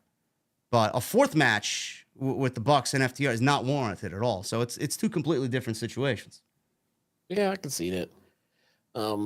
I mean, who are we kidding, dude? Anything in excess, we're gonna get tired of. No, I know. Anything. I mean, I'm just not tired of Kenny and Osprey just yet, though. But give me time. I'm sure I'll be. You know, the pairing between Callis and Guevara is going to pay off. We said this on Wednesday. You know, Sammy, he's not the greatest on the microphone, but all of that is going to be overlooked because of the heat that Don Callis gets. And if Sammy's standing next to Callis, it's just going to be so much more magnified, and no one's going to really care about how Sammy Guevara speaks and how well he can cut a promo. The fact that he's with Don Callis and he's the most hated man in AEW, that's all that he needs. And that is exactly what he needed to get off on the right foot with this heel turn here.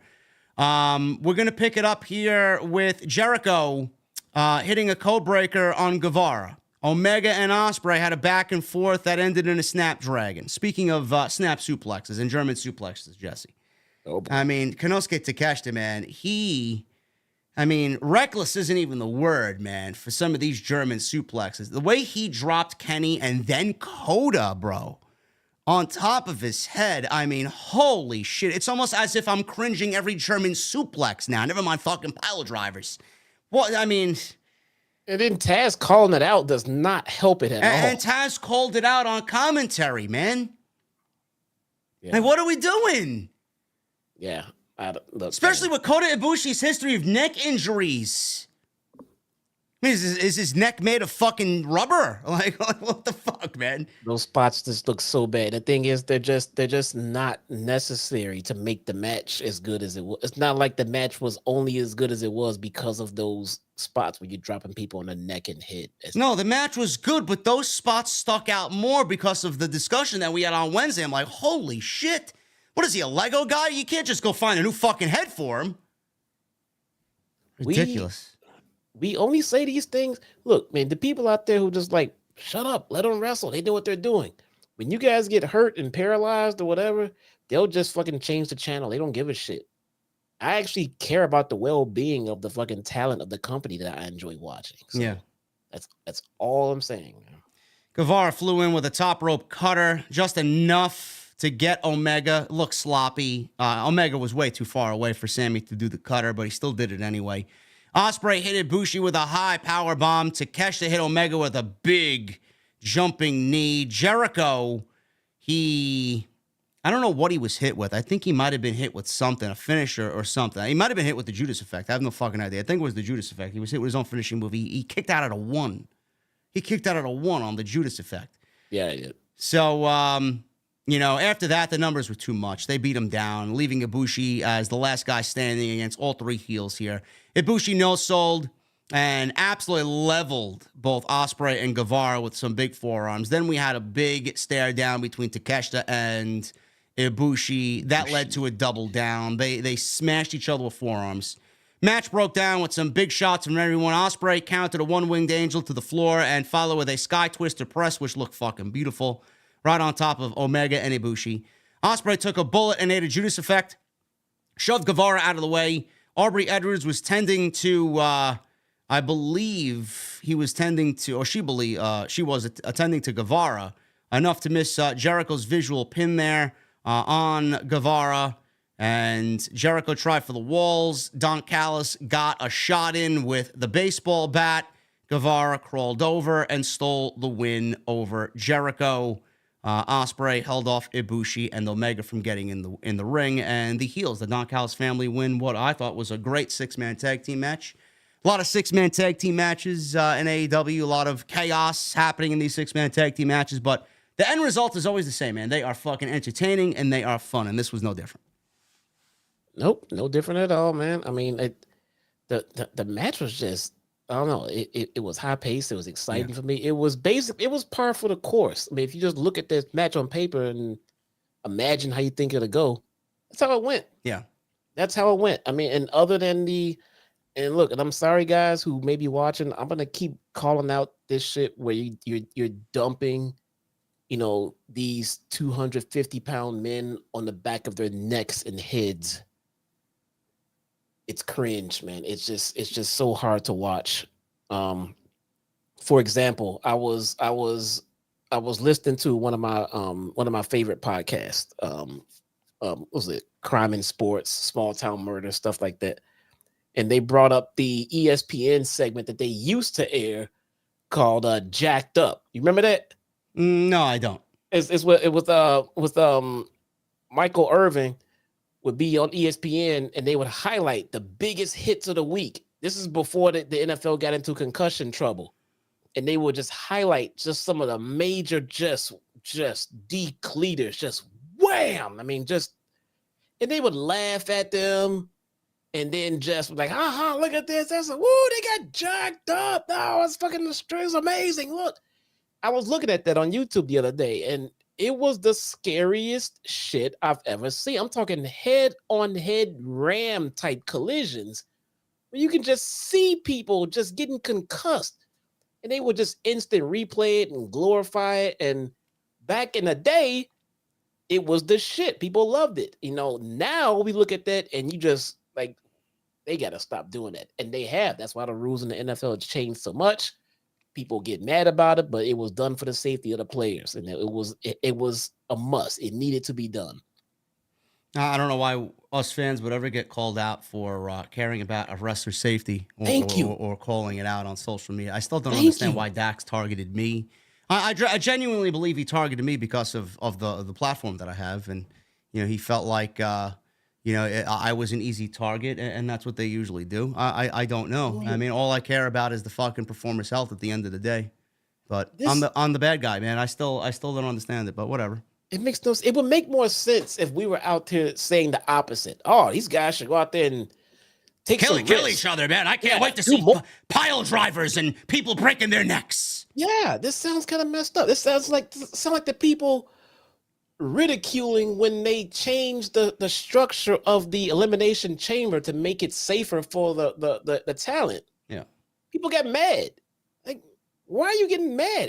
It's safer for these people to go in there and work, and they can get injured less. And you're mad? I want to see my Ray Phoenix every week. I want to see my FTR every week. I don't want to see guys get injured, bro. So when you do things, remember when I think it was Cash and he fucked up his arm on the turnbuckle? Yeah. Then they changed the turnbuckle going forward so that wouldn't happen again. Yeah. That's what you do. When bad shit happens, you change the policy so it doesn't happen again. Well, people are getting hurt. Change it so people can stop getting hurt. Stop dropping people on their fucking heads, man. Please. Yeah, really. Speaking of FTR, they defended the AEW Tag Team Titles against Aussie Open, Kyle Fletcher and Mark Davis. They retain the AEW Tag Team Championships. Now, while this match was a very good tag team match, that's not what we're saying. This was a very good tag team match. We do have a problem with the way everything had kind of come about. Now, the only reason why this match took place on this show tonight was because it was legitimately 1 year to the day or the week or the month in which these two teams wrestled last October. So Tony Khan figured, Wrestle Dream, Antonio Inoki, first pay-per-view concept here for Wrestle Dream and AEW. Let's have two of the best tag teams in the world go at it and have the AEW Tag Team titles on the line. Great. But I'm here to tell you my camera just went out again. I don't know why. It's going to come back on. Just leave it. I don't know what's going on with my camera, man. It's the first time it's done this. The tag team title situation, the only reason why this happened was because Tony Khan wanted this match based on what happened last year, and it's Antonio Inoki. But I'm here to tell you that the open challenges and the matches every week on Collision that don't really mean much of anything, mixed with this one kind of being an open challenge and Aussie Open calling their shots, it didn't really lend to the story and making the match more than it should have been, Jesse. I honestly felt like the match, even though it was a great tag team match, the fans knew it was bullshit in the end, too, because there was legitimately no heat coming into this thing. And the fans, whether or not they were tired from the last couple of matches or the show up until this point, they didn't really react much to anything here. It just felt flat. It almost felt like you eating a dish of pasta without pasta sauce on it, bro. It was just bland. Yeah, it started off like that. It did. The crowd picked up. They got into it. It took them about a good 7 to 8 minutes or so. But it started off very dry. It started off very dull, and that was mostly because of the build. I mean, when that Swerve and Hangman match started, I was ready. I was ready before they even locked up. Like, man, this is gonna be fucking it right here, man. Yeah. The story in there was incredible. Loved it. So while they're getting their match off the ground, I'm still invested in the fucking story. And now when I get their match rolling, I'm invested into the story and the match is picking up. Now I'm hooked. With this one, I'm kind of like, yeah. I text you like when it first started, like I've no interest in this match right now. I mean, I'm sure it'll pick up because these guys, all four of them, are fantastic in the ring. But this is where storytelling helps the pay-per-view match because it's needed. Otherwise, I just don't care about the match as it stands. I'll care about it when you guys started fucking working your asses off and doing these fantastic spots that you all know how to do. But until then, bored. Yeah, and then you got pro wrestlers going online trying to throw it back into the fans' face, thinking that the fans don't know shit and the pro wrestlers know better and leave everything to the pro wrestlers and the company and the writing team. This is where the open challenges, this is where all of the nothing matches bite you and come back and bite you in the ass. It had no heat. And I don't mean it as a knock on FTR and Aussie Open, two of the finest tag teams on the fucking planet. But when you got no heat, you got no heat. I don't know what else to tell you. The last match probably took a lot out of the fans. The six-man tag team match with those types of talents is going to do that to you. But the fact that this had no story coming in, I don't give a shit what you try to sell me based on last year. There's no story there. And the tag team championships itself feel dead, no matter who they're on. It could be anybody. In this case, it's FTR. They're the best tag team in the world. But there's no story revolving around the tag team titles, which is going to lead to a dead and lifeless audience. I mean, basically, this was fucking noodles with butter on it. It wasn't even fucking a nice pasta sauce with a side of meatballs, man. It was just fucking plain pasta and nothing else. Like, I don't know how else to describe it. Why? I said this when it happened. I said it in between, and I'll say it here. I don't think the Gun Club should have lost those titles to FTR when they did. There was, no problem with having FTR beat the Guns for the titles, but it just seemed like it was done just because, FTR re-signed. Great. Here are the tag titles. Yeah. Why? That's basically what happened. Why? Give us a feud. Let it build up to it. Let the Guns be assholes, and then let the pay-per-view get here and let FTR win them in a feud. And then, that would have been the start of doing something with them, but the Guns didn't get a chance to do shit with them. They just handed them over to FTR, who have done nothing with them. No. They did not need those titles right there. No, and AEW has not really aided in that creatively at all. I mean, everybody is in the midst of an open challenge. Yeah. Like, how could you really be excited for pro wrestling matches, man? This is why I say story trumps everything. If you don't have story, how much are you going to legitimately care about what's going on? You'll have the elitist, I don't really care about story. Why don't you just watch the show and enjoy it, man? No, I mean, if you watched any of your favorite episodic television shows and there was no story, how much of your episodic shows, how much of your favorite television show would you enjoy? You'd stop watching fucking halfway through the season if there was no story. Basically. I mean, Jesse told me to go out and watch Breaking Bad. If he told me the story was shit, he's like, you gotta watch it. The story's great. And I watched fucking halfway through season 1, and I'm like, Jesse, where's the fucking story? What's the plot here? What am I watching? I would have stopped. I binge watched 6 seasons in fucking 2 weeks. That's how great it was. You need a fucking story. That's it. I don't give a shit what anybody says. Right now, FTR has 0 story. Give me something. And I doubt it's going to come with the Young Bucks either. No, well, the hope was, and we've been saying this for weeks, the hope was they were going to get back into pushing tag team wrestling the way that it started off in AEW. We've been saying that for a long time, and I'm sorry, it just hasn't fucking happened yet. So I don't know what the hell is going on with tag team wrestling at AEW right now. Don't know. Listen, I don't know if one of the members of Aussie Open here, I don't know if he actually broke his wrist or whatnot. Mark Davis, I believe it was, he was kind of favoring his wrist halfway through the match. I don't know if that was him selling or not, but if he broke his wrist, I mean, that's awful. AEW does not need any more injuries at all, but if it was a kayfabe thing and he was kind of working the wrist in the match, kudos to him, because he had everybody believing he broke his fucking wrist. So let's go to you should go to Edge's page. He just put out a long statement about what's going on. In regards to what? Him leaving WWE On Instagram? on Twitter. No. On Twitter. Okay, I'll read that. We can read that during the Super Chat segment before we get to the Super Chats. But we got a couple of matches here, and then we'll get into the Super Chats. So, yeah, I don't know if Mark Davis actually broke his wrist or not, but, you know, kudos to him if it was just kayfabe. Fletcher and Davis wanted a powerplex, but Wheeler and Hartwood fought off and hit one of their own. Wheeler tried for a cover, but Fletcher dove onto Hartwood and basically broke up that cover. Davis was clutching his left wrist, and he and Fletcher hit a double lariat on Wheeler, and Hartwood made the save. Fletcher and Davis managed to hit a shatter machine, but again, Hartwood broke things up as Cash was about to eat the pin there. Wheeler was about to suffer a spike pile driver on the apron, but Hartwood cut it off, and it was Davis who was dropped instead. In the corner, Fletcher ate a super shatter machine off the top, and FTR retained the championship and will wrestle the Young Bucks, I presume, at Full Gear in Los Angeles. Good match. No heat. No heat. No heat. Give me some heat. No heat. FTR won. They should have won.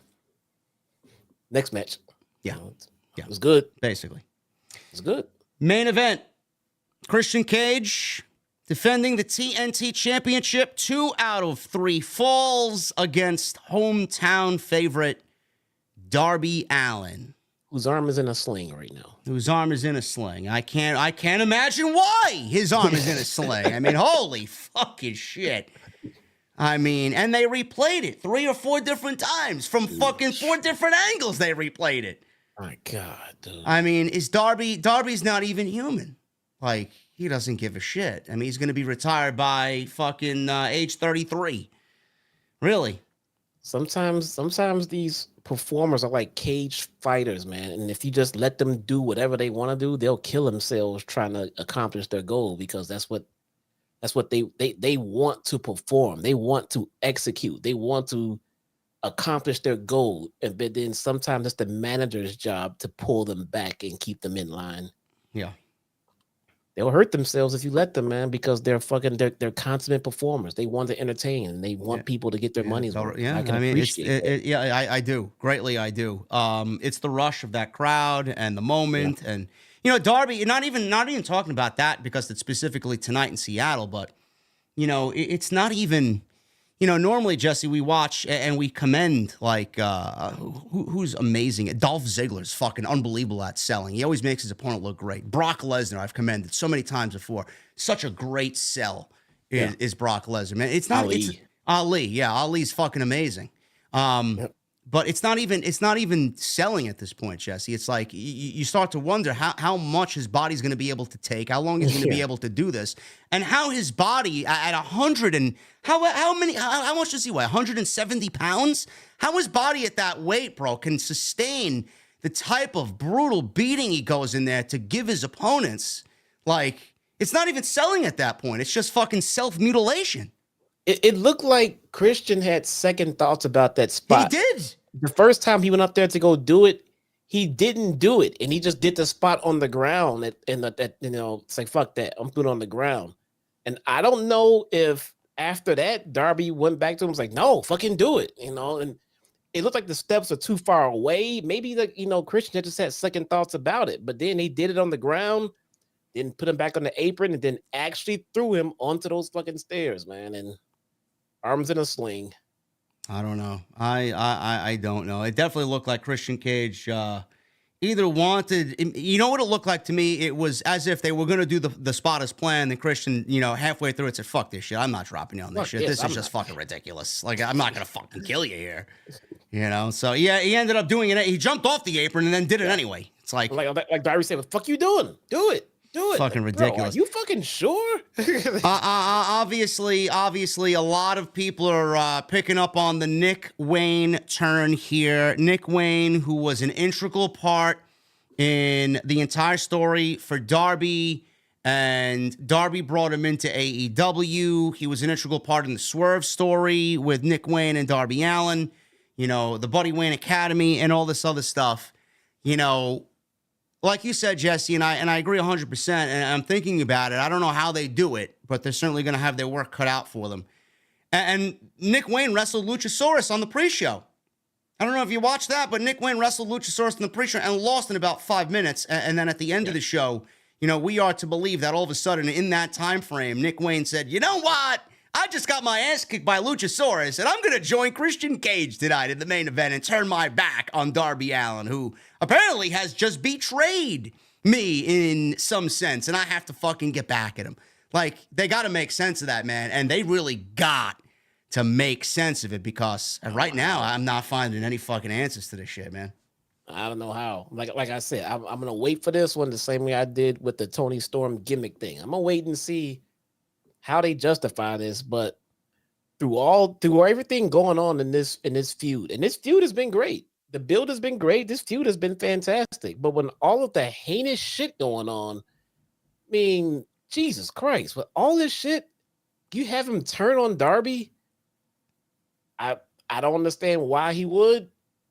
I can't wait to hear what the explanation is for this one, because this makes no fucking sense. The guy's been trying to bang his mom. I mean, what are we doing here? Do you see her? I mean, do you blame? I mean, whoa. I mean, come on now. I get it, man. The MILF is real in that one, but why would he?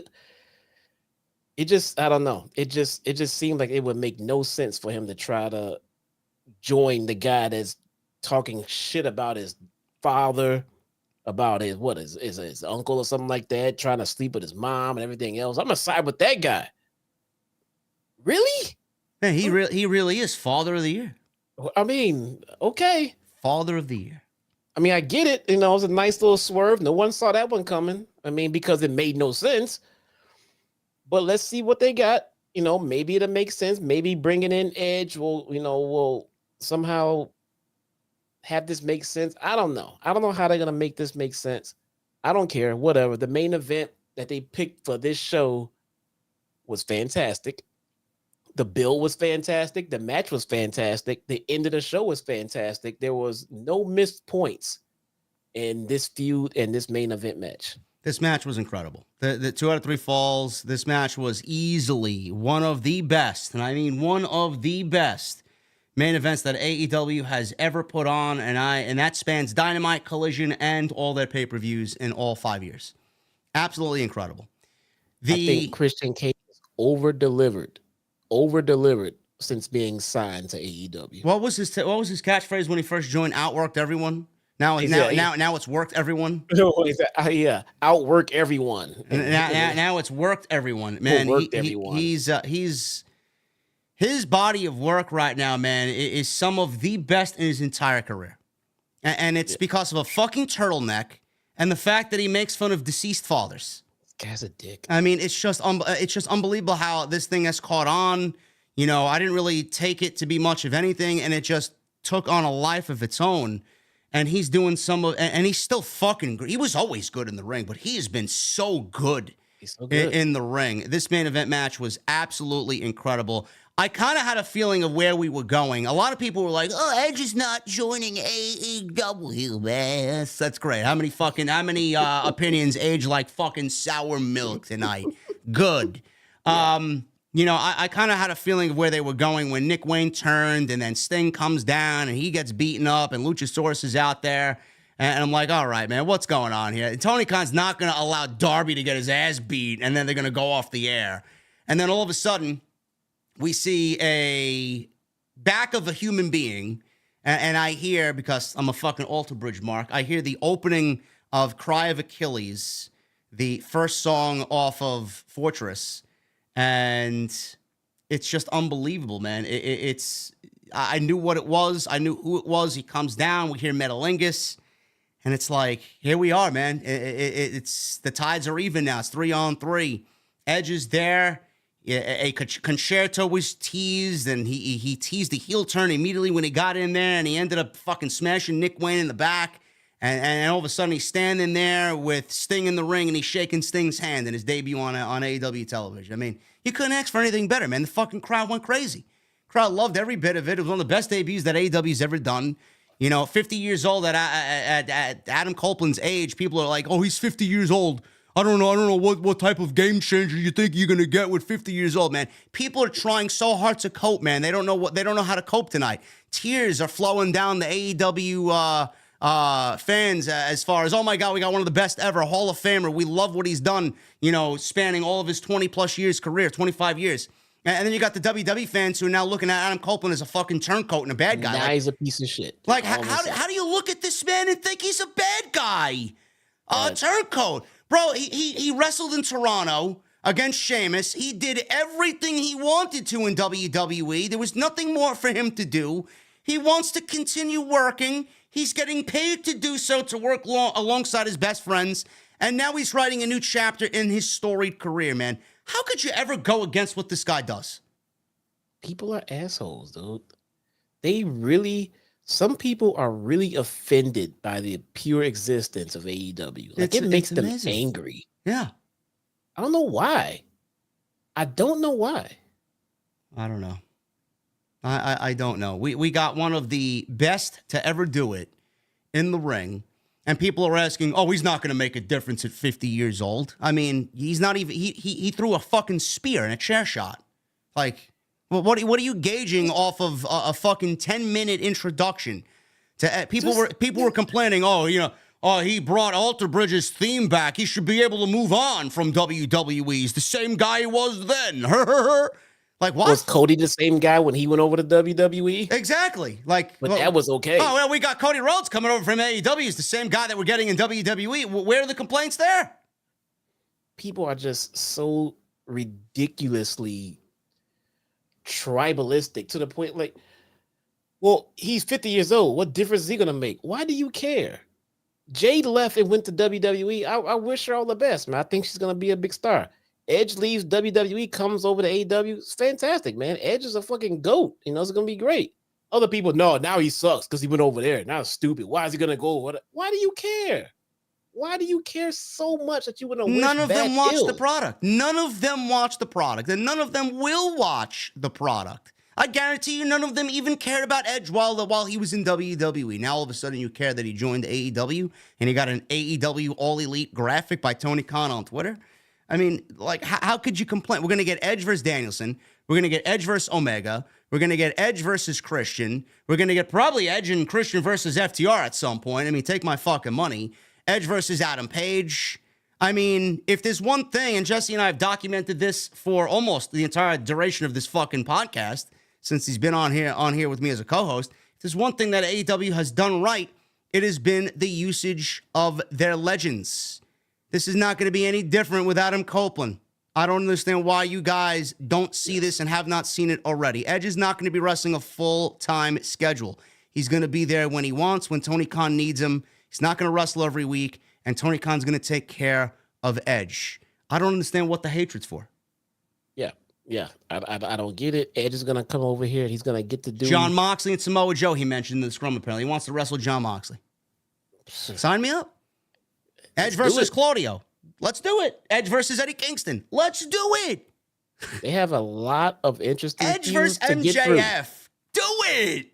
They gotta get to all of this shit. I don't know how long they have Adam for, but they gotta get him. They gotta get him through all of these fucking feuds, man. Before he's ready to hang it up, or B, before he suffers another major injury, man. Yeah, this was the reaction was laughable. And the reaction in the arena was fucking, everybody was over the moon excited about this shit when that music hit. The match itself was fucking amazing. This was easily the best match. And in my honest opinion, this was my favorite match. One of the best main events that AEW's ever done. I did not expect this to be as good as it was, but it was a 2 out of 3 falls match. We will pick up with the first fall, Jesse. Apparently, the turtleneck was a deterrent here from Christian Cage, securing a 1-0 go-ahead lead in the 2 out of 3 falls match. Apparently, the turtleneck was his worst enemy as Darby covered his face in the turtleneck and pinned him 1, 2, 3 and stole the first pinfall because of the turtleneck and a flash jackknife pin. Fucking turtleneck turned on Christian. Unbelievable. He was angry, too. He was very angry. I forgot it was a 2 out of 3 falls match at first. I was like, what the fuck? That's it? Oh, shit. That's right. Never mind. Well, I mean, this was, you might as well add no DQ to that stipulation as well, because at the end of this match, there wasn't a fucking ring that was recognizable in this match. I'm like, okay, the ring is tore up. Clearly, this is a no DQ match, right? Nah, just 2 out of 3 falls. Okay. I guess they just do the traditional, wrestling match, no DQ match, and then, I don't know, whatever. I guess because they do it too much. But then they end up doing a regular match that should have regular stipulations and regular match rules, and then it ends up being a fucking all-out warfare. Yeah. Yeah, let's rip up the ring. No DQ. Like, what the fuck? Let's use the steel steps on the outside. No DQ. I don't know. Listen, I'm not complaining. I love the match. It's just a little silly, but it is what it is. Hey, the lights went out, though. So, at least they did find a big spot in the right spot to use the lights going out spot. Yeah. Cage regrouped after the first fall. He stared down Nick Wayne's mother at ringside, who was looking mighty tasty to Christian Cage. I think he tried to even go kiss her at one point. Hey, man. Can you blame him? That's sexual assault. Don't look what you're talking about. He would never do that, bro. Oh, my God, man. Anyway, got a cheap shot in on Christian Cage, which allowed Allin to take control. She slapped him right in the face, standing outside behind the barricade. Slow and methodical was Christian Cage, working on Darby, went for top rope splash. He missed. This allowed Darby to code red for a close 2 count. We got another pinfall attempt off of a crossbody from Darby Allin. He was thrown to the outside, which allowed Christian to catch a breath. Then he launched Darby into the barricade. Cage slowly walked up to Nick's mother. He smiled at her, and apparently she threw a drink in his face at this time. So she did not want any of Christian Cage. She threw a drink in his face. Allin flew in. Was it water or was it vodka? It looked like water. Oh, okay. Allin flew in with a low suicide dive and a coffin drop to the floor. And he hit another one in the ring with Cage getting his knees up. Cage then sent Darby flying off the apron with a little oomph off the apron into the commentary table.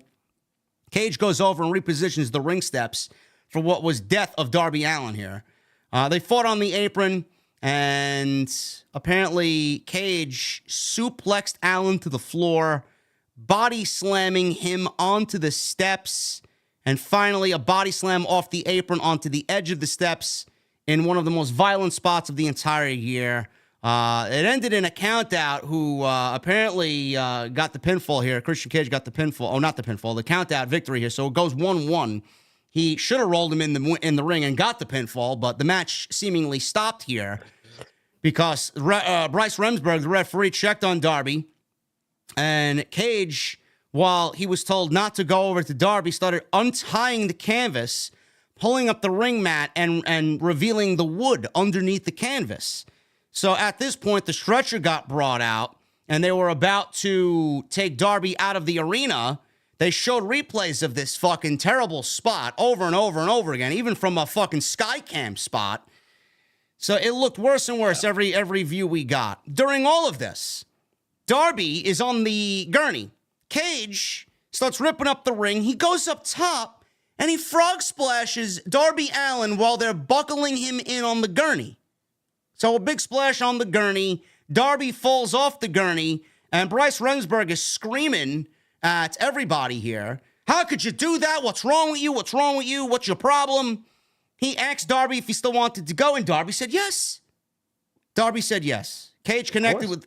Cage brings him in the ring. He connects with a kill switch on the wood. Darby Allin kicked out. Allin sidestepped the spear. Cage locked in a scorpion deathlock with Allin getting the ropes.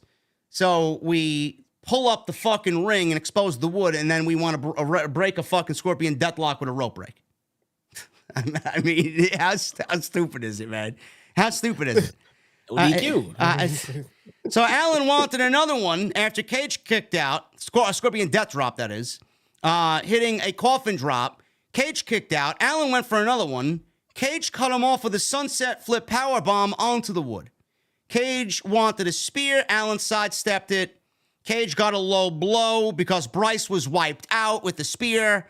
And he grabbed the TNT title as if he was trying to hide, hitting him with the TNT. I mean, at this point, we got stairs and we got tables and we got wood being exposed, but he wants to fucking, sneak in a title shot over Darby's skull while Bryce is out.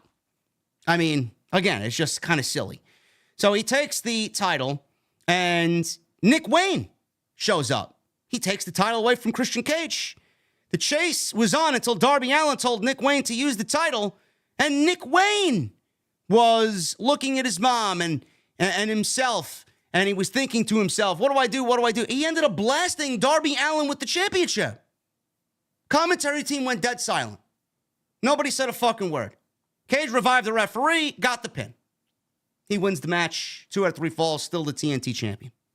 Cage gave Wayne a kiss on the head. He hugged him post-match, standing tall over Darby. Wayne slapped Allin and started beating him down. Sting, at this point, I mean, even more. Sting, bro, I mean, take your fucking time there, man. He's just walking down the aisle, and this poor Darby's getting his ass kicked.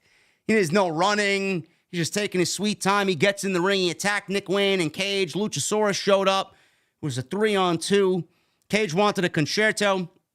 The lights went out, and it said on the video wall, our feature presentation is now shown, and we see a video of Edge, and he's driving in the streets of Seattle.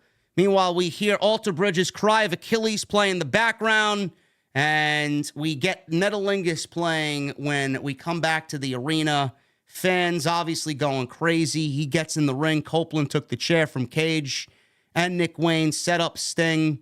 Copeland waffled Wayne in the back with the chair, laid out both him and Luchasaurus with spears as Cage bailed with the TNT title. And the show ends with Copeland, Cage having a stare down, and he stands tall with Sting, Darby. And that's the way the show goes off the air. They shook hands. Him and Sting shook hands at the end, man. What a moment, man. He leaves WWE. He's in the ring shaking hands with fucking Sting, man. What a moment for Adam Copeland. Bro, it's like I'm doing a show with John Cena tonight, man. I know. I don't know. My camera's overheating, I think. Oh my God. Yeah. I saw people in the scrum chat saying that they gave Edge Phil's big bag. Probably. And Probably. Gave it to somebody who would appreciate it, man. I don't know. But if TK is gonna get Adam Copeland, man, he's gonna, do big things with him. Yeah. I'm pretty sure they probably have a year's worth of feuds and plans built up for this guy already. I mean, he brings so many fresh matches, revisited matches, never before ever matches. So many different awesome things can come up. I don't know how long they have him for, but I look forward to all of the fucking dream matches we're gonna get, man. Yeah, this is I'm fucking over the moon about this. This is great. Edge is one of my favorites of all time. He did things his way. I will always respect and appreciate that. He wants to be here. We welcome him. It should not be looked at as a bad thing. And I'm looking at the TNT title, Jesse. I mean, if we're going to get Christian Cage versus Adam Copeland for the TNT title, man, how much has Christian elevated this championship? How much has this story elevated this championship? I mean, now Adam Copeland potentially getting in a feud with Christian over that championship. I mean, what a fucking turnaround that is, man. The guy that we thought was the biggest disappointment of a debut is turning out to be the absolute best thing in this company, not named MJF. He's legitimately number 2 under MJF right now as the most important part of the show. That is fucking crazy. Shout out to Christian Cage, man. He's killing it right now. Yep. I mean, that's always been the dynamic with ENC. Edge was the big in-ring guy, and Christian was always the big mic guy. Mm-hmm. Now, Edge is fantastic on the mic, and Christian Cage is fantastic in the ring, but just one's a little bit better than the other in those respective aspects, and we're gonna get a little bit of both of that here, man. I can't wait. Yeah, this is great shit. I'm very excited to see what he says on Wednesday, man. Wednesday immediately became a must-watch Dynamite. Absolutely. October 10th, I believe the chat said he's wrestling Luchasaurus on that Tuesday Night of Champions special. I think it's like a something champion show. It's going to be a big theme show for Dynamite because of the preemption for the MLB playoffs. They're going head-to-head with NXT, so they're going to load the show up. And I thought tonight was a fantastic pay-per-view, one of the best main events that AEW's ever put on, a huge debut of Adam Copeland, Edge joining the company, one of the best debuts they've ever done. And we got some exciting shit to look forward to, man. You know, we'll see if they bring in Mercedes. We'll see if they bring in Will Ospreay. You know, it's a new era. He said it's going to be a new era for AEW. I don't know if that meant Adam Copeland or not, but listen, man, whatever AEW did tonight is going to transpire and go into Wednesday, man. And I'm fucking thrilled. This is great shit. Fantastic, man. Yeah. Guys, we are going to get into the super chats in just a second. I want to thank you for hanging out with us on the show tonight. Make sure you guys follow us on social media at JDfromNY206, Twitter, Instagram, TikTok, and Cameo. Make sure you guys hit that subscribe button down below. Turn on the bell for notifications. Thank you for 1,200 likes on tonight's stream. I didn't even have to tell you, you guys did 1,000. You did it on your own, man. Good job. Congratulations, guys. Super chats are open. Get them on in. Memberships are open. Go check out all the content on the channel. Plenty of it. We got a brand new week coming tomorrow. I'll be live after Monday Night Raw. Go to Edge's Twitter. Go to Edge's Twitter. Let's see. Adam Copeland. Let's see. From the desk of. Oh boy. That's a lot. It's a lot. It's a lot. Do I have to read it all? I'll read it all later. I don't want to bore you guys. Well, fucker, I didn't read it because you said you were going to read it. So now I want to know what it says. Oh. Well, I mean, from the desk of, as some of you may know, I'm no longer with WWE. My new home is AEW. I'm excited. Whole new roster. Some familiar faces that I wanted to work with again, and a whole new set of first ever matches, new challenges. And if you followed my career, you know that's what I've been always driven by. But first and foremost, I want to address my 25 years with WWE. I love WWE and appreciate everything the company did for me. Always have, always will. They put me on the map. Gave me amazing opportunities, and through hard work on both ends, I've been supplied with a wonderful life. Hell, WWE helped me meet the woman I'd start my family with. Sometimes relationships just grow apart, and I feel the WWE and I have just outgrown each other. I wanted to do more. They didn't have much more for me to do. Simple as that. And that's okay. I'll still be watching and still be supporting all my friends there. I don't buy into this odd mentality of one company or another. It's weird. If you took offense to that, take a walk, get some fresh air, and soak up some sunshine. It's wrestling. An amazing gig, but still, it's wrestling. Relax. It's supposed to be fun. And it's just a segment of the fans, not most fans, and definitely not the performers. Within the industry, we all know that more choices is better for everyone and pushes all of us to be better. As a wrestling fan, which I still am, it's exciting that there's viable companies providing wrestling on national and worldwide platforms. If you're actually a fan of wrestling and not acronyms, that should make you happy too. I guess what I'm trying to say is this. If you've appreciated my work, you still can, no matter what the initials are.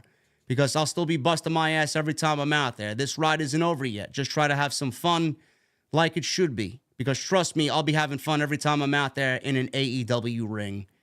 Let's go. So well said. I mean, I don't know why anybody would go against what he said there. Man. Honestly. So well said. And then the first comment on the thread. Nope, I considered you retired in Toronto, Canada when you buried Sheamus and buried Finn Balor. Okay, whatever, man. WWE Creative buried Sheamus, you fucking idiot. Hexus in his thread. Give me a fucking break, man. Really? They are really butthurt about this. It is ridiculous. Absolutely ridiculous. Well, look at this guy. Traitor! See? Whatever. God, man. Fucking people. Man, the things I wish I could say on here, man, but I can't. It's so fucking ridiculous, man. Ever. Whatever, man. Super chats. Tan May. 45 months. Tan May says hi. Thank you, Tan May. Appreciate you, brother. Jojo Hilario with a new membership. Thank you, Jojo. Lord J. Coyle with a $5 super chat. Got the JD's Elite shirt on and ready for the best fucking podcast in the IWC. Lord J. Coyle, thank you so much, brother. Hopefully we delivered tonight for you. Krauser, $2 super chat. Hard to watch these stupid spots, man. Yeah, stop dropping people on their heads. Jesse Morrison with a new membership. Thank you, Jesse Morrison. Drizzy Drew with a $4.99. For those people who didn't get Nick Wayne's turn, Darby and his dad had real-life issues because before he passed, which is what they are going with in the story.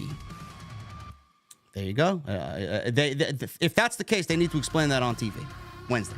No, we still have a lot of shit that happened in that feud that would entirely make Nick Wayne not want to join Christian Cage, though. Yeah.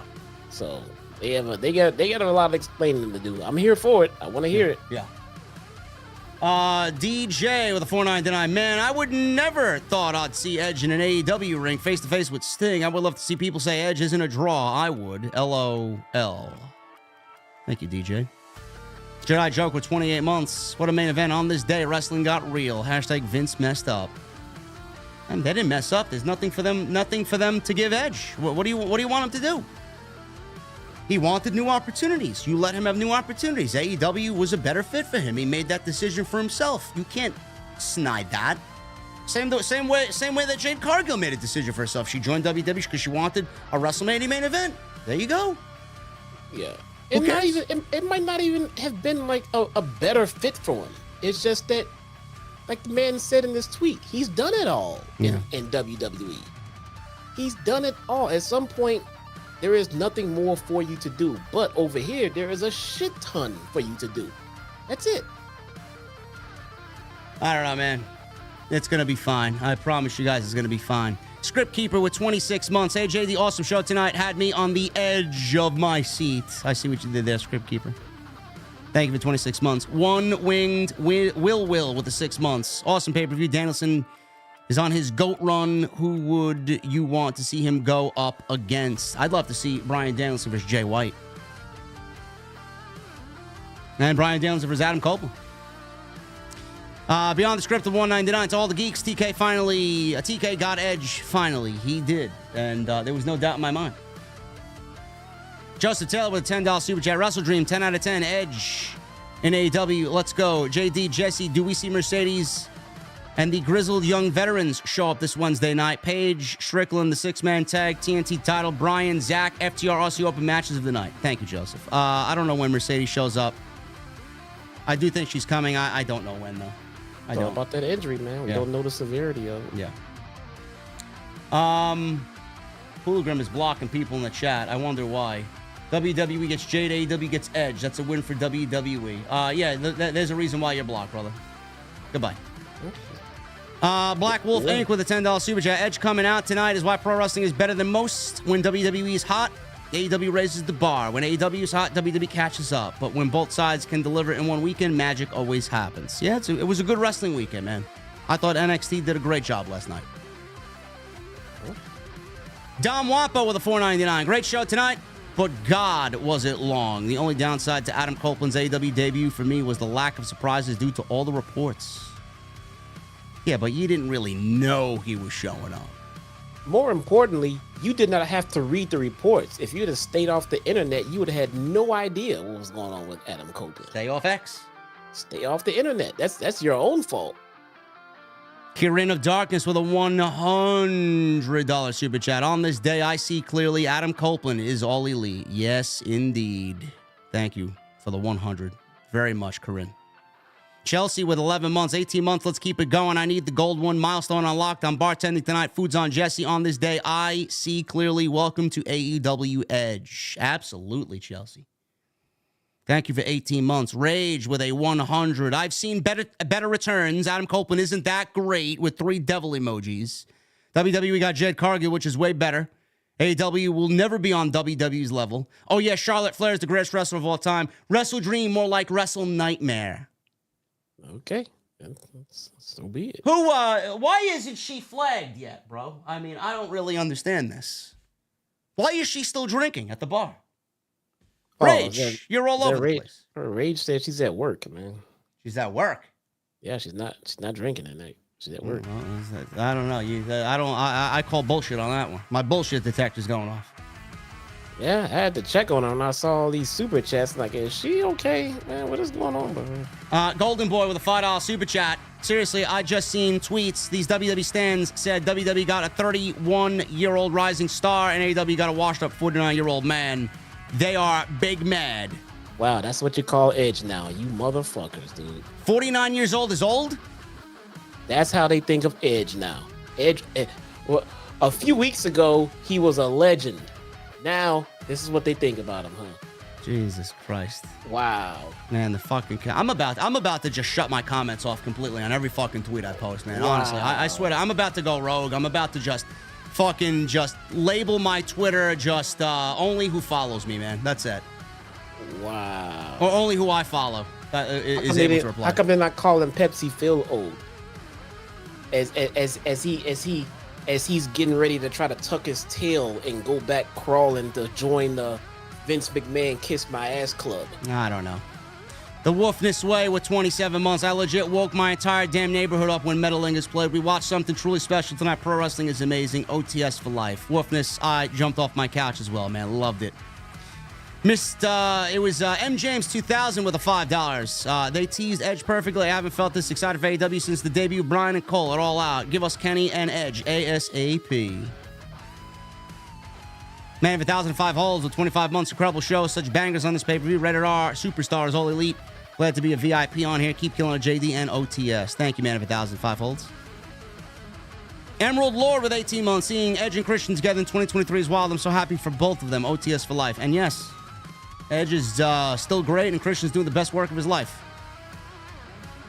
AJ with 5 months. Yes, JD. Edge is all elite. Great show tonight, top to bottom. Michael Bellin with a 2. Thank you, Michael. No message. Tyler with a 199 and a 199. WWE's probably going to fight back with CM Punk. Also, yesterday, my great-grandma passed at the age of 104. Thoughts and prayers to your grandmother, Tyler. And I do believe Punk is going to be with WWE one way or another. You know, I think I just found out the best way that I would book Mercedes to debut in AEW. How? I would have her, because I saw people complaining about how boring the scrum is and everything like that. I would have Kris Statlander at the next scrum. She was on tonight's scrum. I'd put her on another scrum and just have her talking about her win. And just out of the blue, have Mercedes come attack the holy hell out of her at the scrum. Only at the scrum. Not on the show, but at the scrum. Why? Because it'll make the scrum a little bit more must-watch, because shit could go down like that. You never fucking know. We will see, man. I think Mercedes is going to end up coming in anyway. So we'll see. Shop AEW is broken at the moment, says M. James with a $2 super chat. Yeah, Edge released new merchandise, so I'm not surprised. KMG with $100 super chat. He says, great. My main gripe is far too many matches. I'm legit exhausted from so much wrestling, but we got Adam Copeland, which is amazing. Much love, JD and Jesse. KMG, thank you for the 100, brother. As always, we love having you here. Frank Morano with 10. I want Adam Copeland to just go out how he wants, not hate. Good for him, finishing a great career with his best friends and being comfortable. Good for him. Frank Morano, you're talking sense and logic, man. I wish most of the community thought the same way you did. Basic with a $4.99. WWE is truly a part of the corporate machine, whereas AEW's direction could still be impacted by the fans. There is so much room for growth over at AEW. I agree. But who knows if they still listen to us fans? Who knows? Bori, thank you for the 200, brother. He says, Reddit R Superstar is going to be fun in AEW. Here's to 16 years of listening and being subscribed to you since the COD days. I remember what you did for me when I was trying to get the word out about my blood disorder. Stay blessed, brother. You, Jesse, and Drew are killing it. Bori, we love you, man. Hope you are well, man. Hope you are very well. Thank you so much, brother. Sarit Mohanty with a super chat here. Is it 100% confirmed that CM Punk is coming to WWE to counter Edge going to AEW? No. I don't know why you would think it's confirmed, Sarit. WWE will definitely have something bigger after letting go of Edge, and they won't sit silent, is what I feel. I mean, they always do what they need to do. Why are we worried about WWE counteracting this move? I don't really get you guys, man. Why are you? Jesus Christ. Just enjoy the moment. Gerald Davis with a 5. Watching from Hawaii. What about Swerve vs. Ospreay or Jay White? Sign me up. I don't give a shit. Just throw him in there with that type of talent. Bank Self-Made with a 2. JD, how do you feel about Matt Hardy versus Edge? No. Jesse says no as well. Kratos with 37 months. Adam Copeland is all elite. Great show tonight. Also, Darby legit needs to chill with some of those bumps before he becomes handicapped. He's a glorified stuntman, bro. I don't even know if he's a pro wrestler anymore. Joseph Taylor says, rest in peace, Red Sox legend Tim Wakefield. Yeah, man, it sucks. What happened to Tim Wakefield? Tim Wakefield died, man. Clearly. How? I saw the headline. I didn't see the cause, but I'll look it up while you go to the next super chat. Yeah. Michael Bellin with 22 months. Today's my 48th birthday. Thank you, Michael Bellin. Happy birthday, brother. Rage with 36 months. Finally got my OTS JD belt. Love you guys, OTS for life. How you doing, Jesse? Awesome.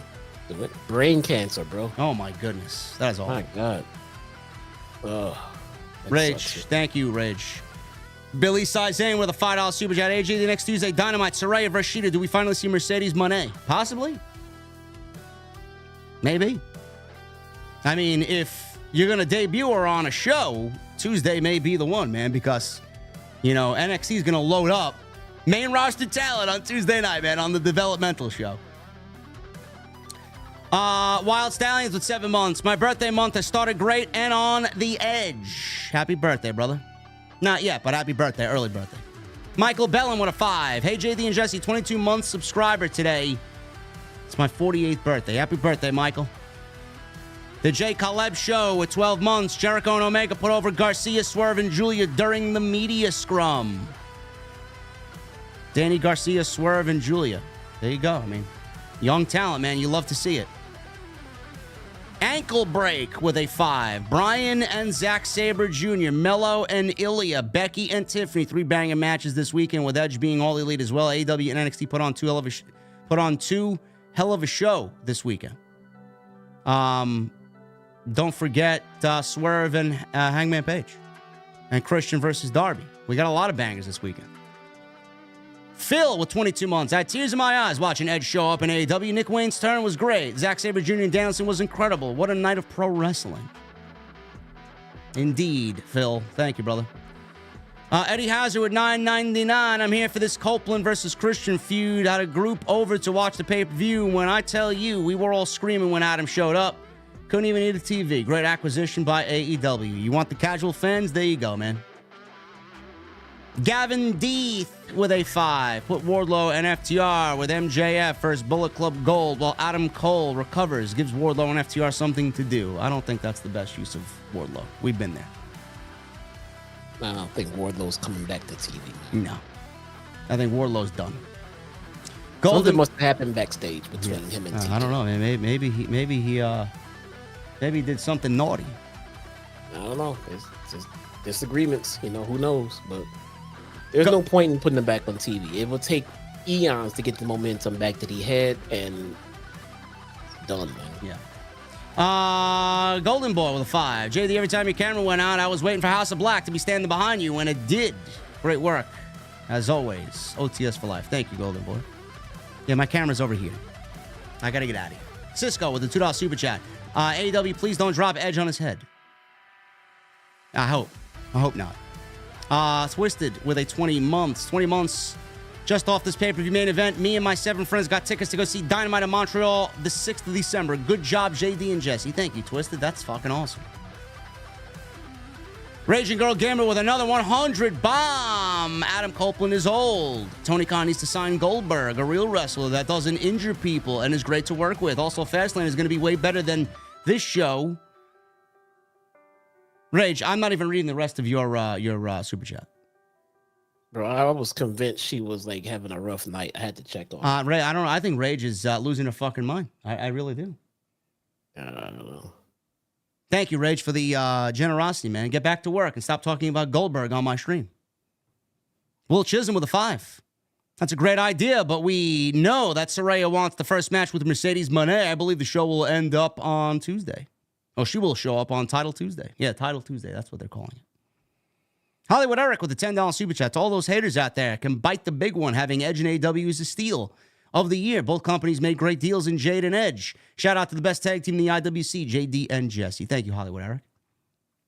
Zay the Legend with a $4.99. Christian Cage, second pay-per-view main event, then surprises after Mines. Well, put him in the main event every pay-per-view.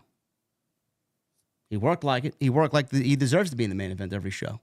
Oh, we still have an MJF here, bro. Relax. I know who's at the top. What these guys talking about, man? This show was not about MJF because he wasn't defending his title, so there was an open spot for a main event, and I think this was a perfect slot in. Perfect. Dr. Evil Genius with a $4.99. Just watched a clip of Edge's music drop debut while watching your review. Got chills. Congrats to that, man. It was great, man. Alter Bridge is the perfect background soundtrack for Adam Copeland. There's no band better. Phil with a $9.99. It shouldn't matter what banner Edge falls under as long as he's having fun and can go out there on his own terms. That's what matters most. Don't worry about what WWE does to counteract. Enjoy pro wrestling. Yes, Phil. And Joseph Taylor with a 2. JD and Jesse, fuck Bill Goldberg. I'm surprised Bill Goldberg hasn't showed up in AEW yet, to be honest with you. You know what I'm surprised by? Nobody wants him. No. You know what I'm surprised by? The fact that we're still here. I'm getting the fuck out of here, man. I got to be up early. Right. Unbelievable. You're already up early. I know. Thank you guys for a great post show, man. Jesse and I are getting out of here. Jesse will not be with me live on Wednesday. I will be flying solo, so hopefully you guys tune in like you usually do on Wednesday. I'll be live tomorrow after Raw. I'll be live Tuesday after after nothing. I'm going live with Andrew Baydala on TNT. I'm sure we'll talk about this more. He's got a lot to say.